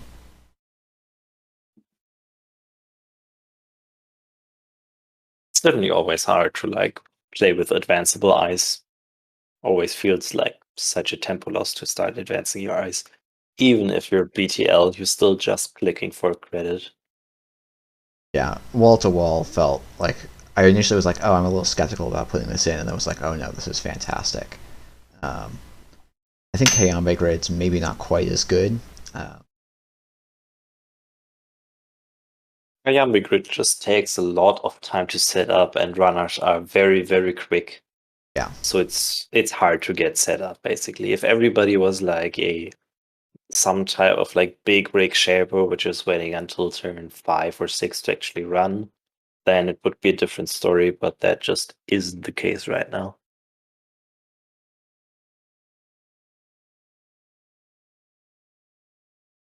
Oh, they seem to have slightly messed up the order here. Yeah, but the Trick of Light changed its wording, and so I think they changed the order that it's implemented on JNet to match the new wording. Okay. And it confuses me as well. And the wording for the prompt is not it's not the best either. But yep, so we see the Atlas. One of my favorite plays that I found, which wasn't available probably to Jay Foley, is you double Trick of Light the Atlas, so it gets one counter, and then you can spin doctor the 2 Trick of Lights back in. Oh yeah, that's sweet. Then So you can like fetch them with the Project Atlas. That's really exactly, sweet. Yeah. Yeah, so you can sort of do some real fun. Oh, there is actually the Colossus as that last piece of ice. Yeah. But it looks like Kibosh just traced through. Oh no, they did the boomerang thing a second time. And then they got the agenda. This had to be an HQ, basically. Yeah, even without that agenda still right now, Jay Foley would have still had a very, very hard time in winning that game because all of his 2-3 agendas and his hostile takeovers are scored or stolen already. So they couldn't have just won with another fast advance via Trick of Light. Yeah, they're probably only on 2 hostiles. Something like 2 Trick of Light for 6, and then 2 next activations, total of 12, and 3 Spin Doctors. Yeah. Growing their influence spread. Yeah, that seems like a pretty reasonable influence spread. The only thing we don't know there is the 3rd Spin Doctor and the 2nd Trick of Light, but I think everything else we've seen, so. Yeah, the rest is mostly implied.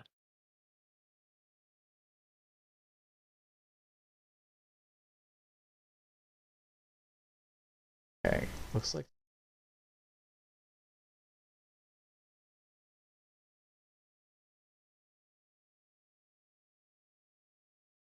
Oh, still going.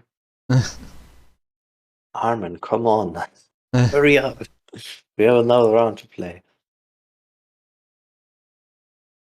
I mean, so it looks like this is very much looks like a Hail Mary attempt from the runner. Oh yeah, that's true. It's definitely. Yeah, there's the impenetrable remote is built, there's stuff everywhere. Oh, there seems to actually be some kind of judge problem.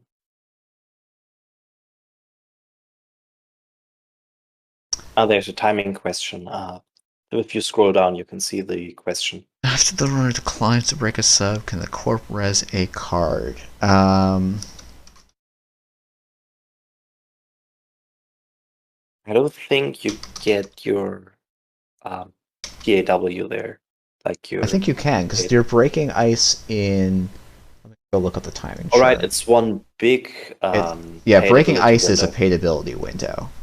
And then Corp gets a paid ability window after that, which is the one they are using to fire subroutines. But well, no, so subroutines actually fire later. Oh, okay.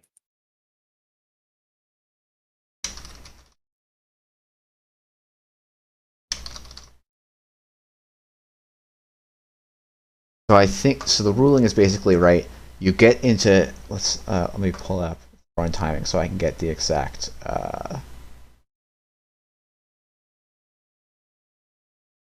Actually, green level clearance, I think.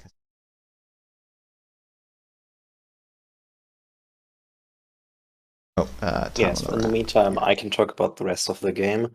They did Oh. seem to go for a Hail Mary run here, but they were thwarted by an Adiotic Void and a Moneygram Stankworth, both on R&D and Yep. Server 3, which is quite tough.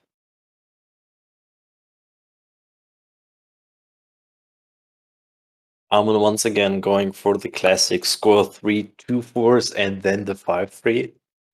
Yeah. Which always is pretty annoying when your agendas line up in that way, but he was able to make it work anyways.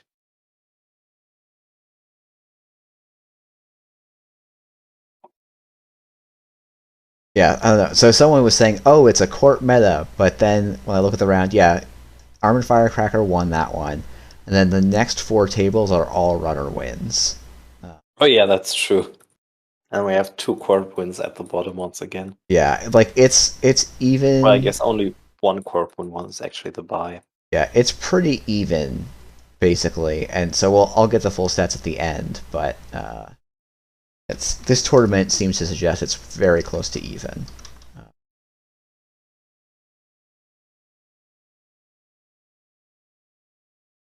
All right, so round. I'm assuming we're gonna have an Armin's.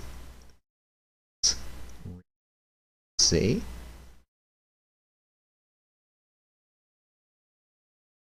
I believe. Oh no, we didn't. Well, Okay. they are playing against Bellator, right? Yep. Yeah, because now 4 people are actually sitting on 12 points.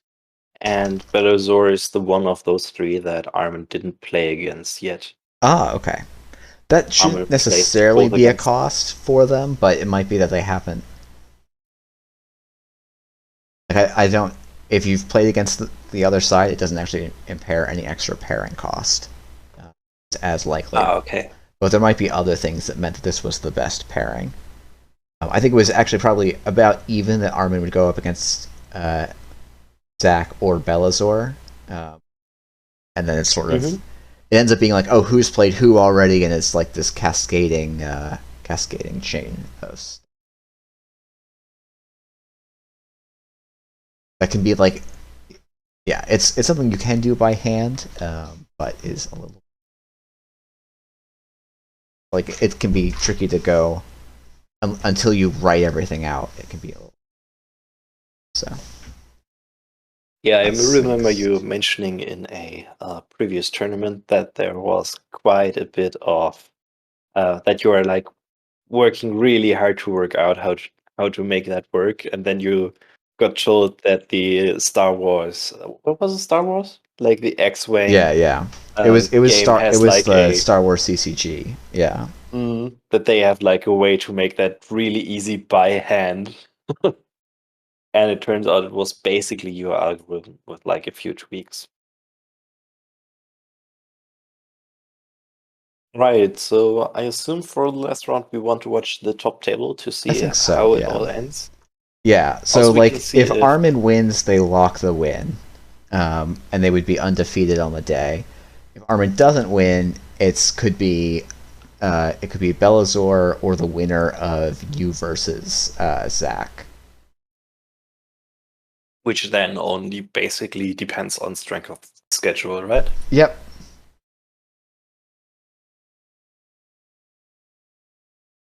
I should 2, 3 are still waiting for players. 4, 6.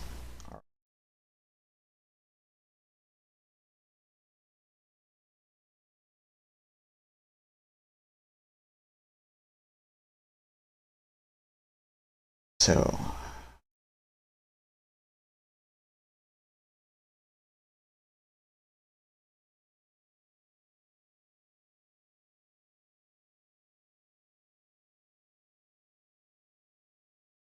so did you. Fantastic.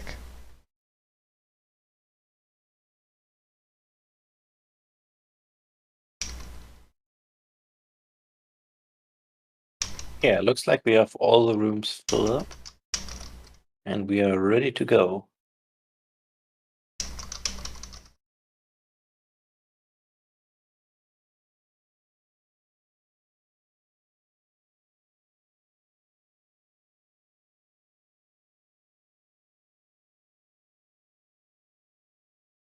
So our matchup is Tau versus Precision Design. So we've seen Armin's Tau list, which is very event heavy, sort of Anacam event engine. And then I'm going to assume Belazor is sort of on the Seamless Rush Precision Design list. I am actually interested to see which kind of PD this is, since as far as I've seen, there are like mostly two different ways to build PD at this point in startup, which is you either heavily focus on just rushing behind with like the Anoetic Void Manigarm server and seamless launch, and the other thing is to play more in a way that would represent the way ASA is built, with fully op and trying to build about 2 servers and then using your ability to recur fully operational aside and also seamless launch. But like going way more into fully operational. Yeah, Which usually takes a bit more time to set up, but if it is set up, can be more powerful. Interesting. Yeah, I don't think I've played around with that version much. I sort of was like, oh, I can basically play a standard list in startup just without Rashida. Let's see if I can make that work. It seems solid. And yeah, Armin commented they got 4 different accesses on 3 runs by using Jailbreak, and I think they know the whole hand, right? So they know it's a Bran, a Seamless Launch, a Manigarm Skunkworks, and a Drafter. So quite the set of cards. Wow, going for... Presumably this was behind a Bran. Getting the very early sandbox score. That spells quite a bit of trouble for Armin, because once the PD deck gets rolling and starts scoring like their first agenda, they can really accelerate from that point on. Yeah, the one nice thing about being Tau, though, is, right, you've now put that Bran, presumably, on R&D, where it's less helpful for scoring out. Obviously, we still don't have any information on the... Oh, we seem to have a slight issue with the Tau trigger.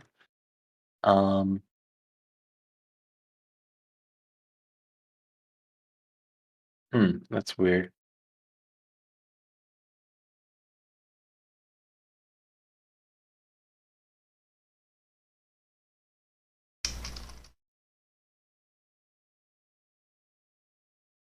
Oh, there's actually a swap ice command. I didn't know that. There wasn't. We weren't going to be able to play test without it. That's true. I think it existed before, but yeah. Okay.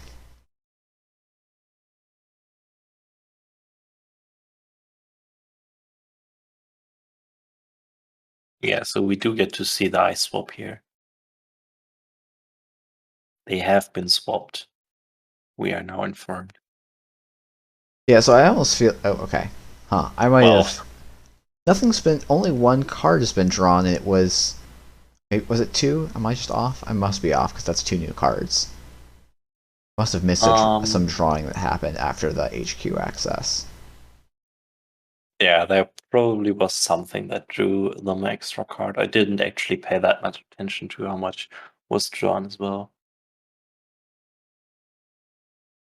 Okay, so click to draw.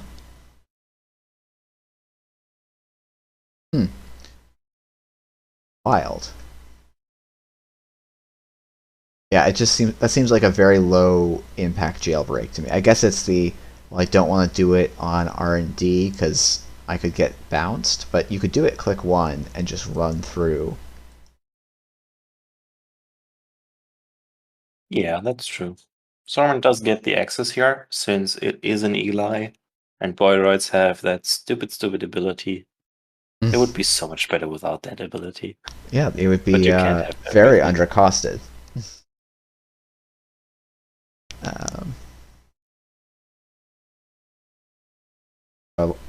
I think both of these players I think are playing very well right now, taking lines I think that generally make a lot of sense.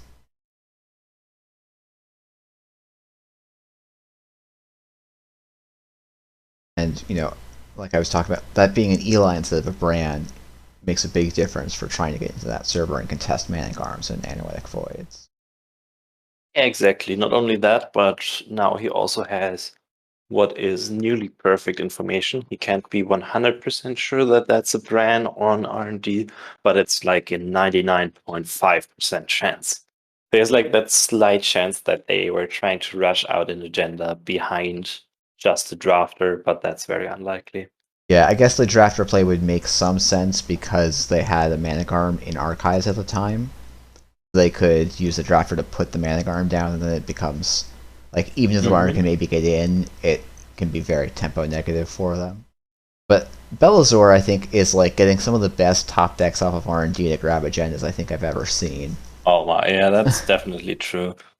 I think it's fairly interesting that they actually chose to advance here. We know that they are holding a Seamless, so this might just be a veteran. Could be. Yeah, I would have liked Armin to run Click 1 just to force the rest of the ice on server 1, and then you can probably run R&D. Yeah, we do see a veteran here. Yeah. I assume Armin was slightly afraid of that being the drafter and the face check being actually very punishing to him. Oh, and they actually recur a hedge fund here instead of the Seamless. I believe. Yeah, that makes a lot of sense to me. It does imply there's maybe a Seamless already in HQ, but I think also Bellasaur is just recognizing I am very ahead. I want to make sure I don't get too far behind on Econ long term. Yeah. So another thing, since the corp is actually on exactly 6 credits, there was the chance that that Armin could have just Click 1 ran R&D to make them, if they rest, completely empty on money. Yeah, I think if I was to like criticize Armin's play, which I think has generally been very solid and reasonable, it would probably be, yeah, I think not running R&D much here when you know the corp, when you can be confident the corp has a 6 credit ice there, feels a little bit less than optimal. Yeah. Bellasaur just, wow, getting this agenda, like having definitely one of the sickest draws I've seen so far. Yeah. Just being able to rush like crazy right now. Yeah, I mean, this is, you couldn't ask for, if this is an agenda. Oh, Armin actually scoring on the veteran. They did swap back ice on R&D and ice on server 1. So they are having trouble trying to get into server 1 here. Yeah, and 9 credits is perfect here. Yep, oof. Yeah, that's swapping that. I missed swapping that brand back. I guess we both did. I just would assumed you wouldn't make the swap or something.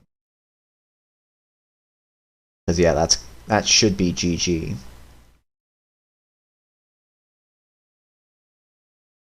And yeah, spending the 1 click so that you don't get completely hosed. In case this is a bluff of some sort. Oh wow, it actually was. Okay. Well, yeah, this turn was 8. Definitely... Yeah, this was very much a top deck. So now Bellasaur Bellasaur and Armin are now both in the running for the top. And then it will the winner of Zax and you is also in for the top.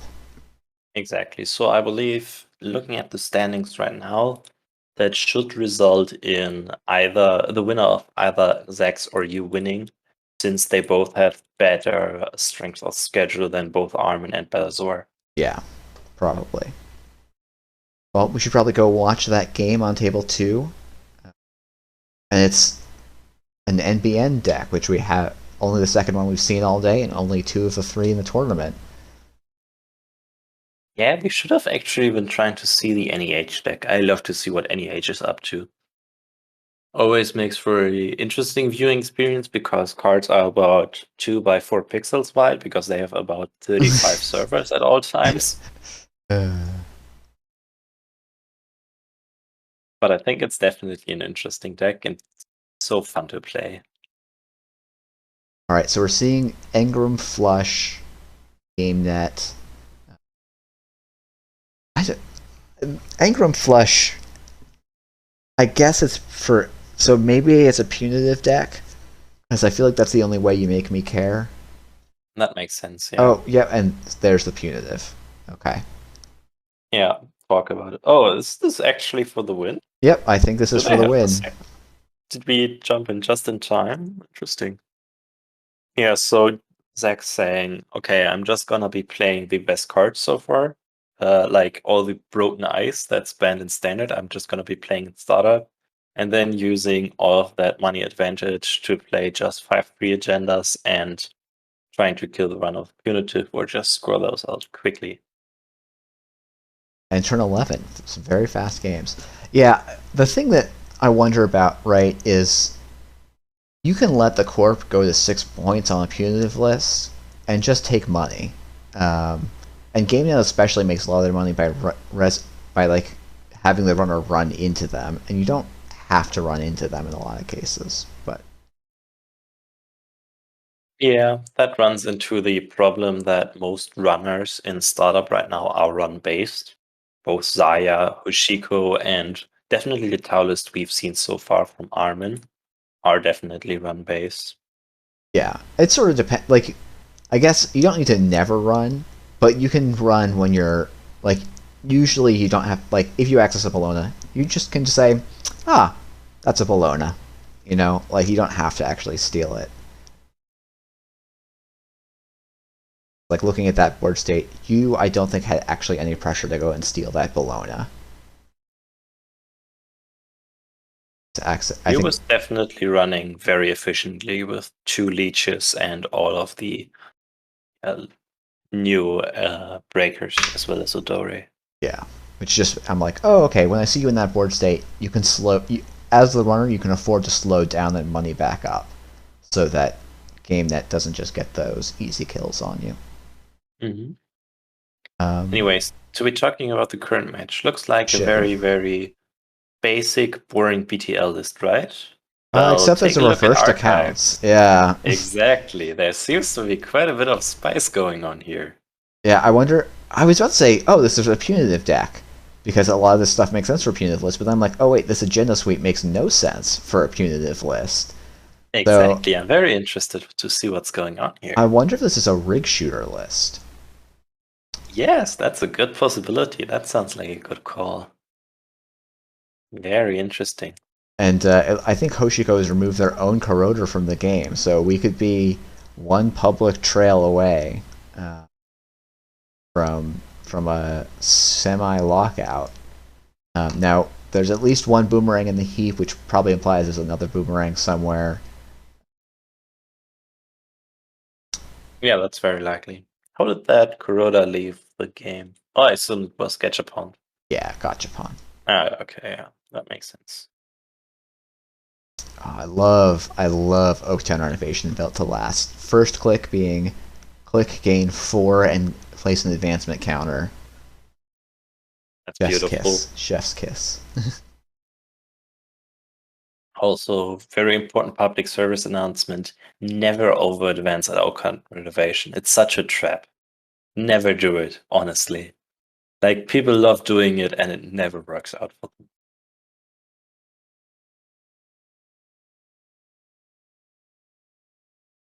I've had some people do that recently against me, and yeah, it always gives the runner that extra turn they need to get into that remote.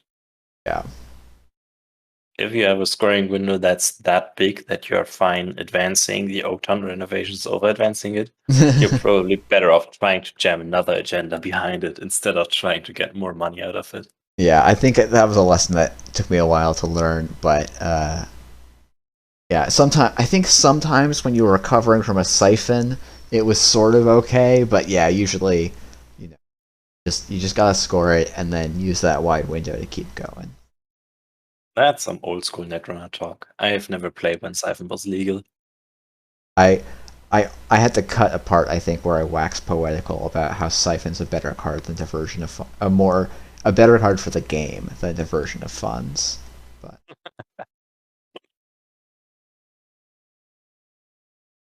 all right, so we do see the runner contesting this Oaktown here. Yep, and they're just going to take it. Interesting. I wonder what the plan is here for crypto. Maybe they just didn't anticipate the boomerang, but I feel like you still want to res the ice then, so that they can't. So they don't get to inside job basically twice with one card. That is true. There's a very, very slight consideration to be made here that if he actually crashes that ice and overinstalls it, if they are only playing 2 boomerangs, they have been completely emptied of boomerangs at this point. Splashing a class act. Wow. That's a nice move. That's some anti-punitive tech. Nice. Also, they definitely seem to have come prepared for all the mean things that Corpse can do to you with both Class Act and Simulchip installed this turn. DRM? What is this list? This is crazy. Definitely the best game to be picked as the last game for now. Above the law. Oh my goodness. Wow. Oh, you just put okay. you just spent 4 credits putting that down? No, thank you. I'll just ping that for you next turn. When they are just double advancing that. But that doesn't work, right? The QM can just run in and score it. Well, you say that, but actually that's an Erdica Cypher, and you're about to be really blown out, my man. I mean, if that is now an Erdica Cypher, honestly. Yeah, maybe that is the play, impressed. Right? Like you do that, and then you like Trick of Light, because we've only seen like both digital rights management and reversed accounts. And oh, that could also be a reversed accounts. Actually, maybe more likely than an Erdica Cypher. Oh, that's true. Still very similar result in baiting the runner through this right now. Definitely hurting them. Also, we can actually see the Class Act already paying off. The combination of the Hoshiko trigger and Class Act is pretty damn sweet. If this is the above the law, though, oof.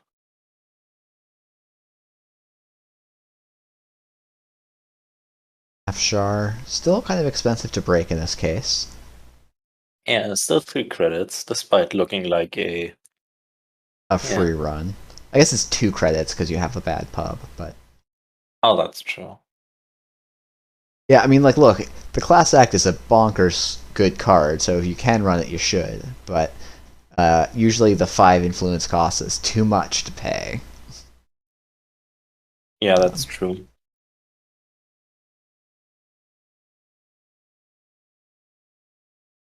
Okay, so I assume they're gonna run this last click.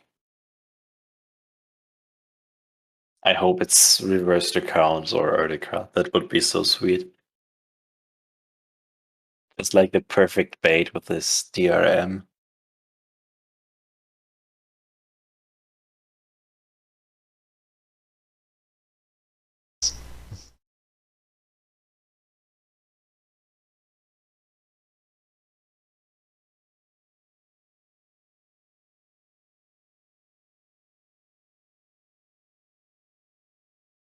Alright, so last click, the runner coming in. If this was like a border control, I think crypto would be pretty happy, but it's not. So yeah, at 14 credits, honestly, I wonder what that ice is that they're not resing. There's another ice here which is actually startup wheel. It would have been a great blowout at this point. Imagine if that was a ping. That would be great. That would be fantastic.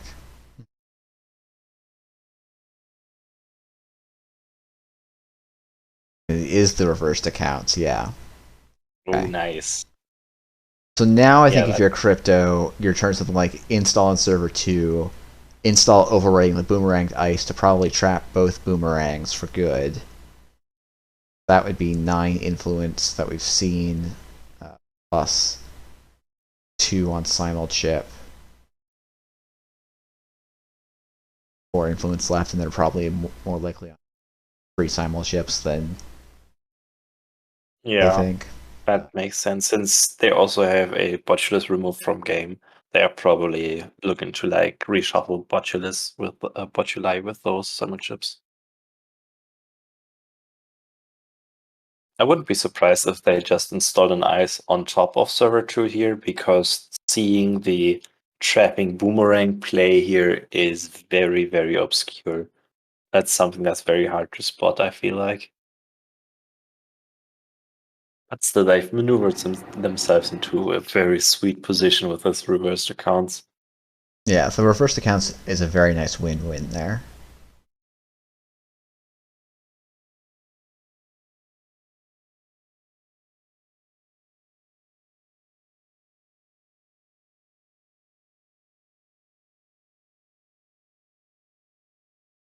Right, they seem to be drawing. Maybe they are missing the extra eyes. Oh, and they actually seem to be going for it.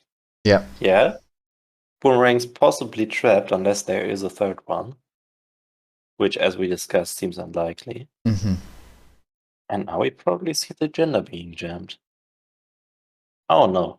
We actually don't. Interesting. Yeah, that is interesting that you would pull it in and then just leave it in HQ for so long.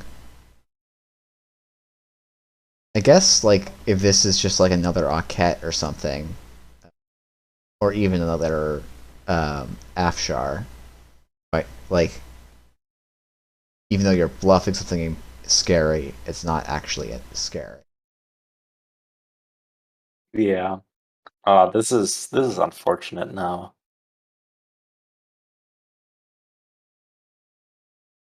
Tricky for crypto. Oh yeah, this is a very nice play because you get to break the Afshar and then lose 0 credits. I like this. This is nice.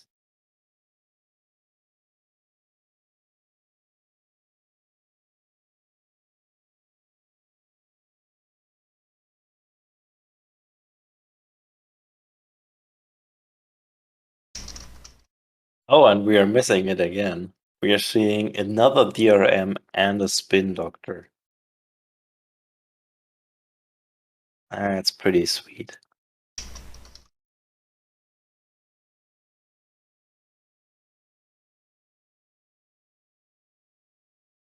Runner is still setting up a very, very efficient rig, so Corp is definitely under some amount of time pressure. I'm not even sure if I am able to score in above the law here. If I would actually hit the class act, No, I'd be probably probably not more anymore. inclined to hit the ice cover, right? I would probably hit the daily casts. I think the Ice Carver That's represents true. slightly less than 8 credits over the course of this game. I might be wrong about that, but I would generally hit the actual money rather than the soft money, because it's not that relevant for any of the, like, the only ice that might be relevant as Weyland, the Boredom, and I don't like Botulus already deals with Whoredom so well that I'm just not sold that Ice Carver's doing that much value for you here. Yeah, that's true. The daily cast probably is better here.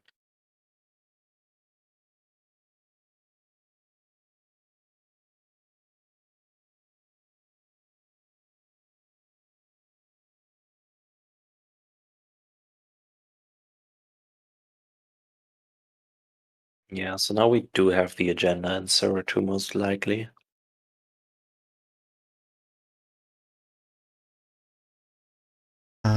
So this list is giving me like great ideas for deck builds, like something Rick-shootery with reversed accounts to get those public trails to stick and stuff like that. Yeah, I wouldn't be surprised. Yeah, that seems like an interesting avenue to explore, and really punishes runners that are greedy, like me, who like to run only one of all their breakers, because Rig Shooter isn't real and can't hurt you, except that maybe it is real.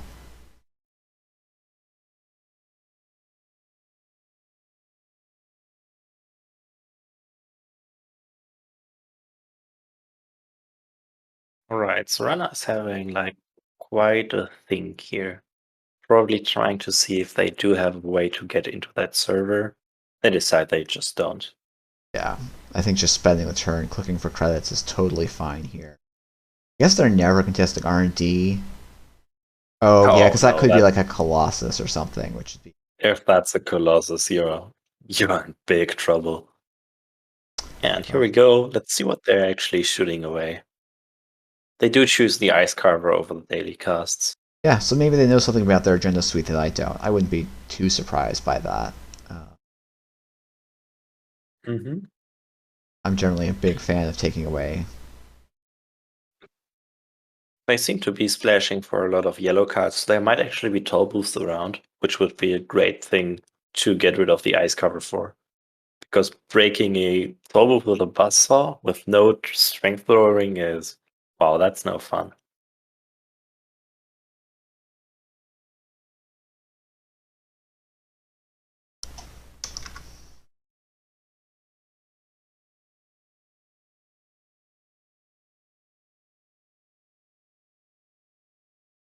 Yeah, just spending some time running the Spin Doctor probably is fine. Just trying to make them use that at some point. We do actually know where the last Spin Doctor is. We did see it on an HQ axis where the runner had no money left.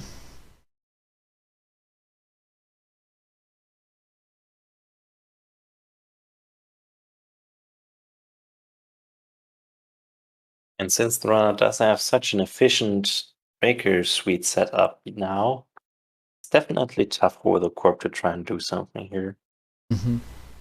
What are they looking to do? They probably are looking to dig for another Kayambe grid here to get that into server 2 and make that server a lot more expensive to run. Yeah, if they can get that Kayambe grid to sit in server 2, it's even with the relatively efficient breakers, like Aket on its own, quite expensive, right? It's 4 credits to break.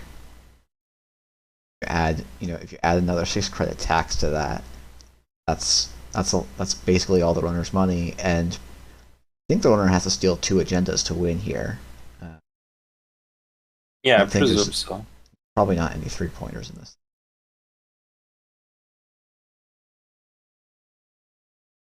And like if that's like a Pharaohs or something, for example, on server 2, then I don't know how you're getting in that server. Repeatedly. So. Yeah. It could also just be, I'm wondering how many Colossus there are on. That could just be another Colossus. That's true too. Colossus is also pretty brutal, since other Sentry Raiders other than Bugotto basically just aren't that good in startup, I would say. I actually think Adore is not that bad. You're paying 1 for 1 on strength, and you get to ignore the number of sub. Now, I feel like you're always paying 2 to break unless you're fully set up, and it takes quite a while to get fully set up. I mean, in this case, they are, but... Yep, and here's the Horum, so this is the reason that Ice Carver presumably was crashed. So the fact that there's 3 credits on Trickster Taka means that this run actually pre the Kayambe grid, this run cost the runner nothing. So interestingly, the outermost ice wasn't dressed. Yeah, I wonder if it's just like an ice wall. The biggest ice wall in the world. Yeah. I'll pay... only 4 for that Kayambe grid. That's cheaper than the Manning Arm Skunkworks. Oh, yeah, but you don't get to trash it with the Stargate, which is interesting. Yeah, but since you don't get any accesses, it replaces the access step completely. I like the Kayambe grid trash here, but the government subsidy is also a reasonable trash. I don't know which one you... Yeah, I'd probably try to hit the Kayambe grid here. Definitely seems more dangerous than the government subsidy. Yeah, I think if that is the case, though, you might want to run server 2 this turn to just try and get Crypto the Doge below 10 credits. You're saying before they go to the moon? Mm-hmm. Wow, confident play. Or just really trying to lean into the bait. One of the two. Ooh, and there it is. Giant Colossus. That's 9 credits to break. Yep. So you won't have enough for the arcade. The other option is, though, you could, simul-chip the Botulus over, and you Oh, break the yeah. relevant sub and take 2 tags, and who cares? Even with all of these resources installed, I don't think you actually care about floating tags as the runner here. Oh, that's true. I assume their last click will then be to click the liberated accounts. Yeah, I think that makes sense. So this is definitely an interesting point now, because if they are on rig shooter, now it's time to shoot. Yes. Yes, you've now gotten your win. You've now lined up your shot.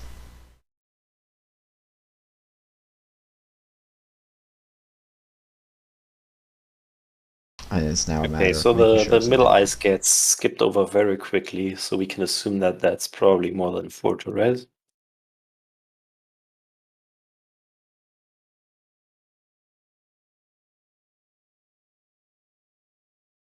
I think this is probably not an agenda. I don't know what it's going to Actually be, choose though. to draw the Yeah, it's okay. It's the last Colossus spin even more. doctor. That makes a lot of sense. Ah, okay, yeah. Yeah, that's definitely sensible. They did choose to trash the Kayambi grid on the Stargate, right? Yeah, they did, okay. Good. This makes drawing this government subsidy that they just drew very, very awkward. Armin also saying it doesn't really look like rig shooter. That is true. It doesn't So the reason have to be. the reason it's saying rig shooter to me is the reversed accounts, which I don't think makes a lot of sense outside of rig shooter. That's true. I could very easily be wrong about that. Honestly, we have seen like the only influence we have seen is reversed accounts and DRM. So, well, and the spin doctors, but there's still definitely enough space left for either a trick of light plan or a rig shooter plan, or even something else that we aren't thinking of right now. Mm-hmm. Yeah, there's a lot of stuff left open.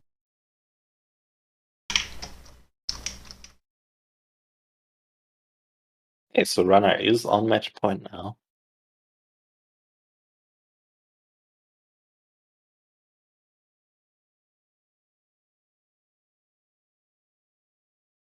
Okay, so there's the hedge fund.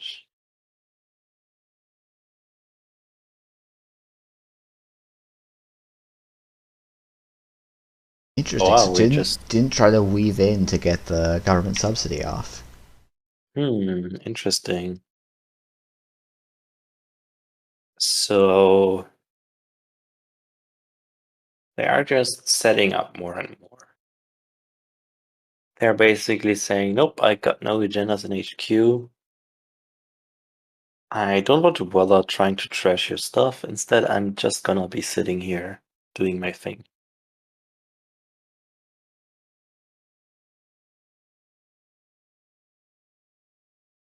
Alright. So this game is certainly going the distance. And we see the last, I believe that is the last symbol chip. So we know all of their influence now. Yeah. 2, 4, 5, 6, 7, 8, 9, 10, and the class act is the full 5. Yeah, we've seen all the influence now. Okay, that's good to know for the corp. Yeah, that is very good to know. And so the boomerangs are stranded, so if they were on rig shooter, which maybe they're not, they would have a pretty Awesome. open window. Project Atlas, and Ballista. So that's going to be the win. Wow, that's the GG. Interesting. Still no res on the outermost ice. I assume then that it's just a very big Pharaohs and they didn't want to drop to 0 credits here. That was a very interesting game, though. That was like 20 seconds before time on that. Yeah, I see you got it ready in chat. So that was a runner win. Oh, we actually do get to see Res all. There's a magnet. Oh, he has resolved the magnet. It was A actually a giant ballista. Nice. Nice, nice, nice. So actually, that makes the Okay. Ice Carver trash make even more sense, right? Because the Ice Yeah, Carver no. adds saving you 6 credits on a single R&D run there. Yeah, those were definitely some awesome games we got to see today. Very Yeah. interesting lists. Very much. We definitely saw that there are multiple types of. It's not just Anoetic Void and Moneycom Skunk works on Corp side. You can do so much more.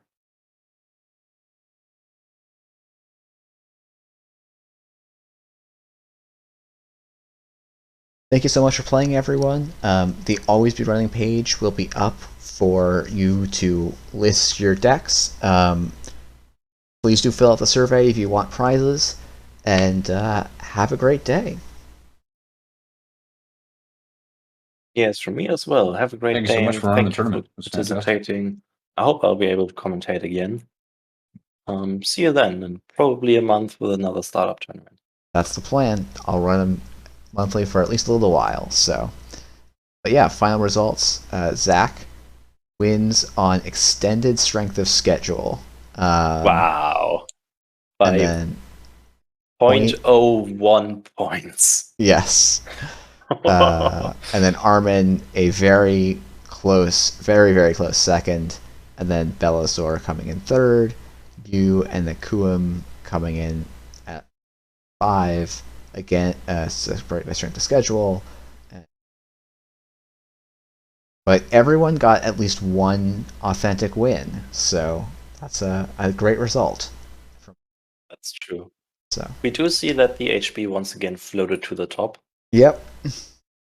But GameNet is there, still holding up the NBN flag, showing that gold, what is it called? That the ice still gold farmer Oh, is Gold still Farmer. is still a menace. Yeah.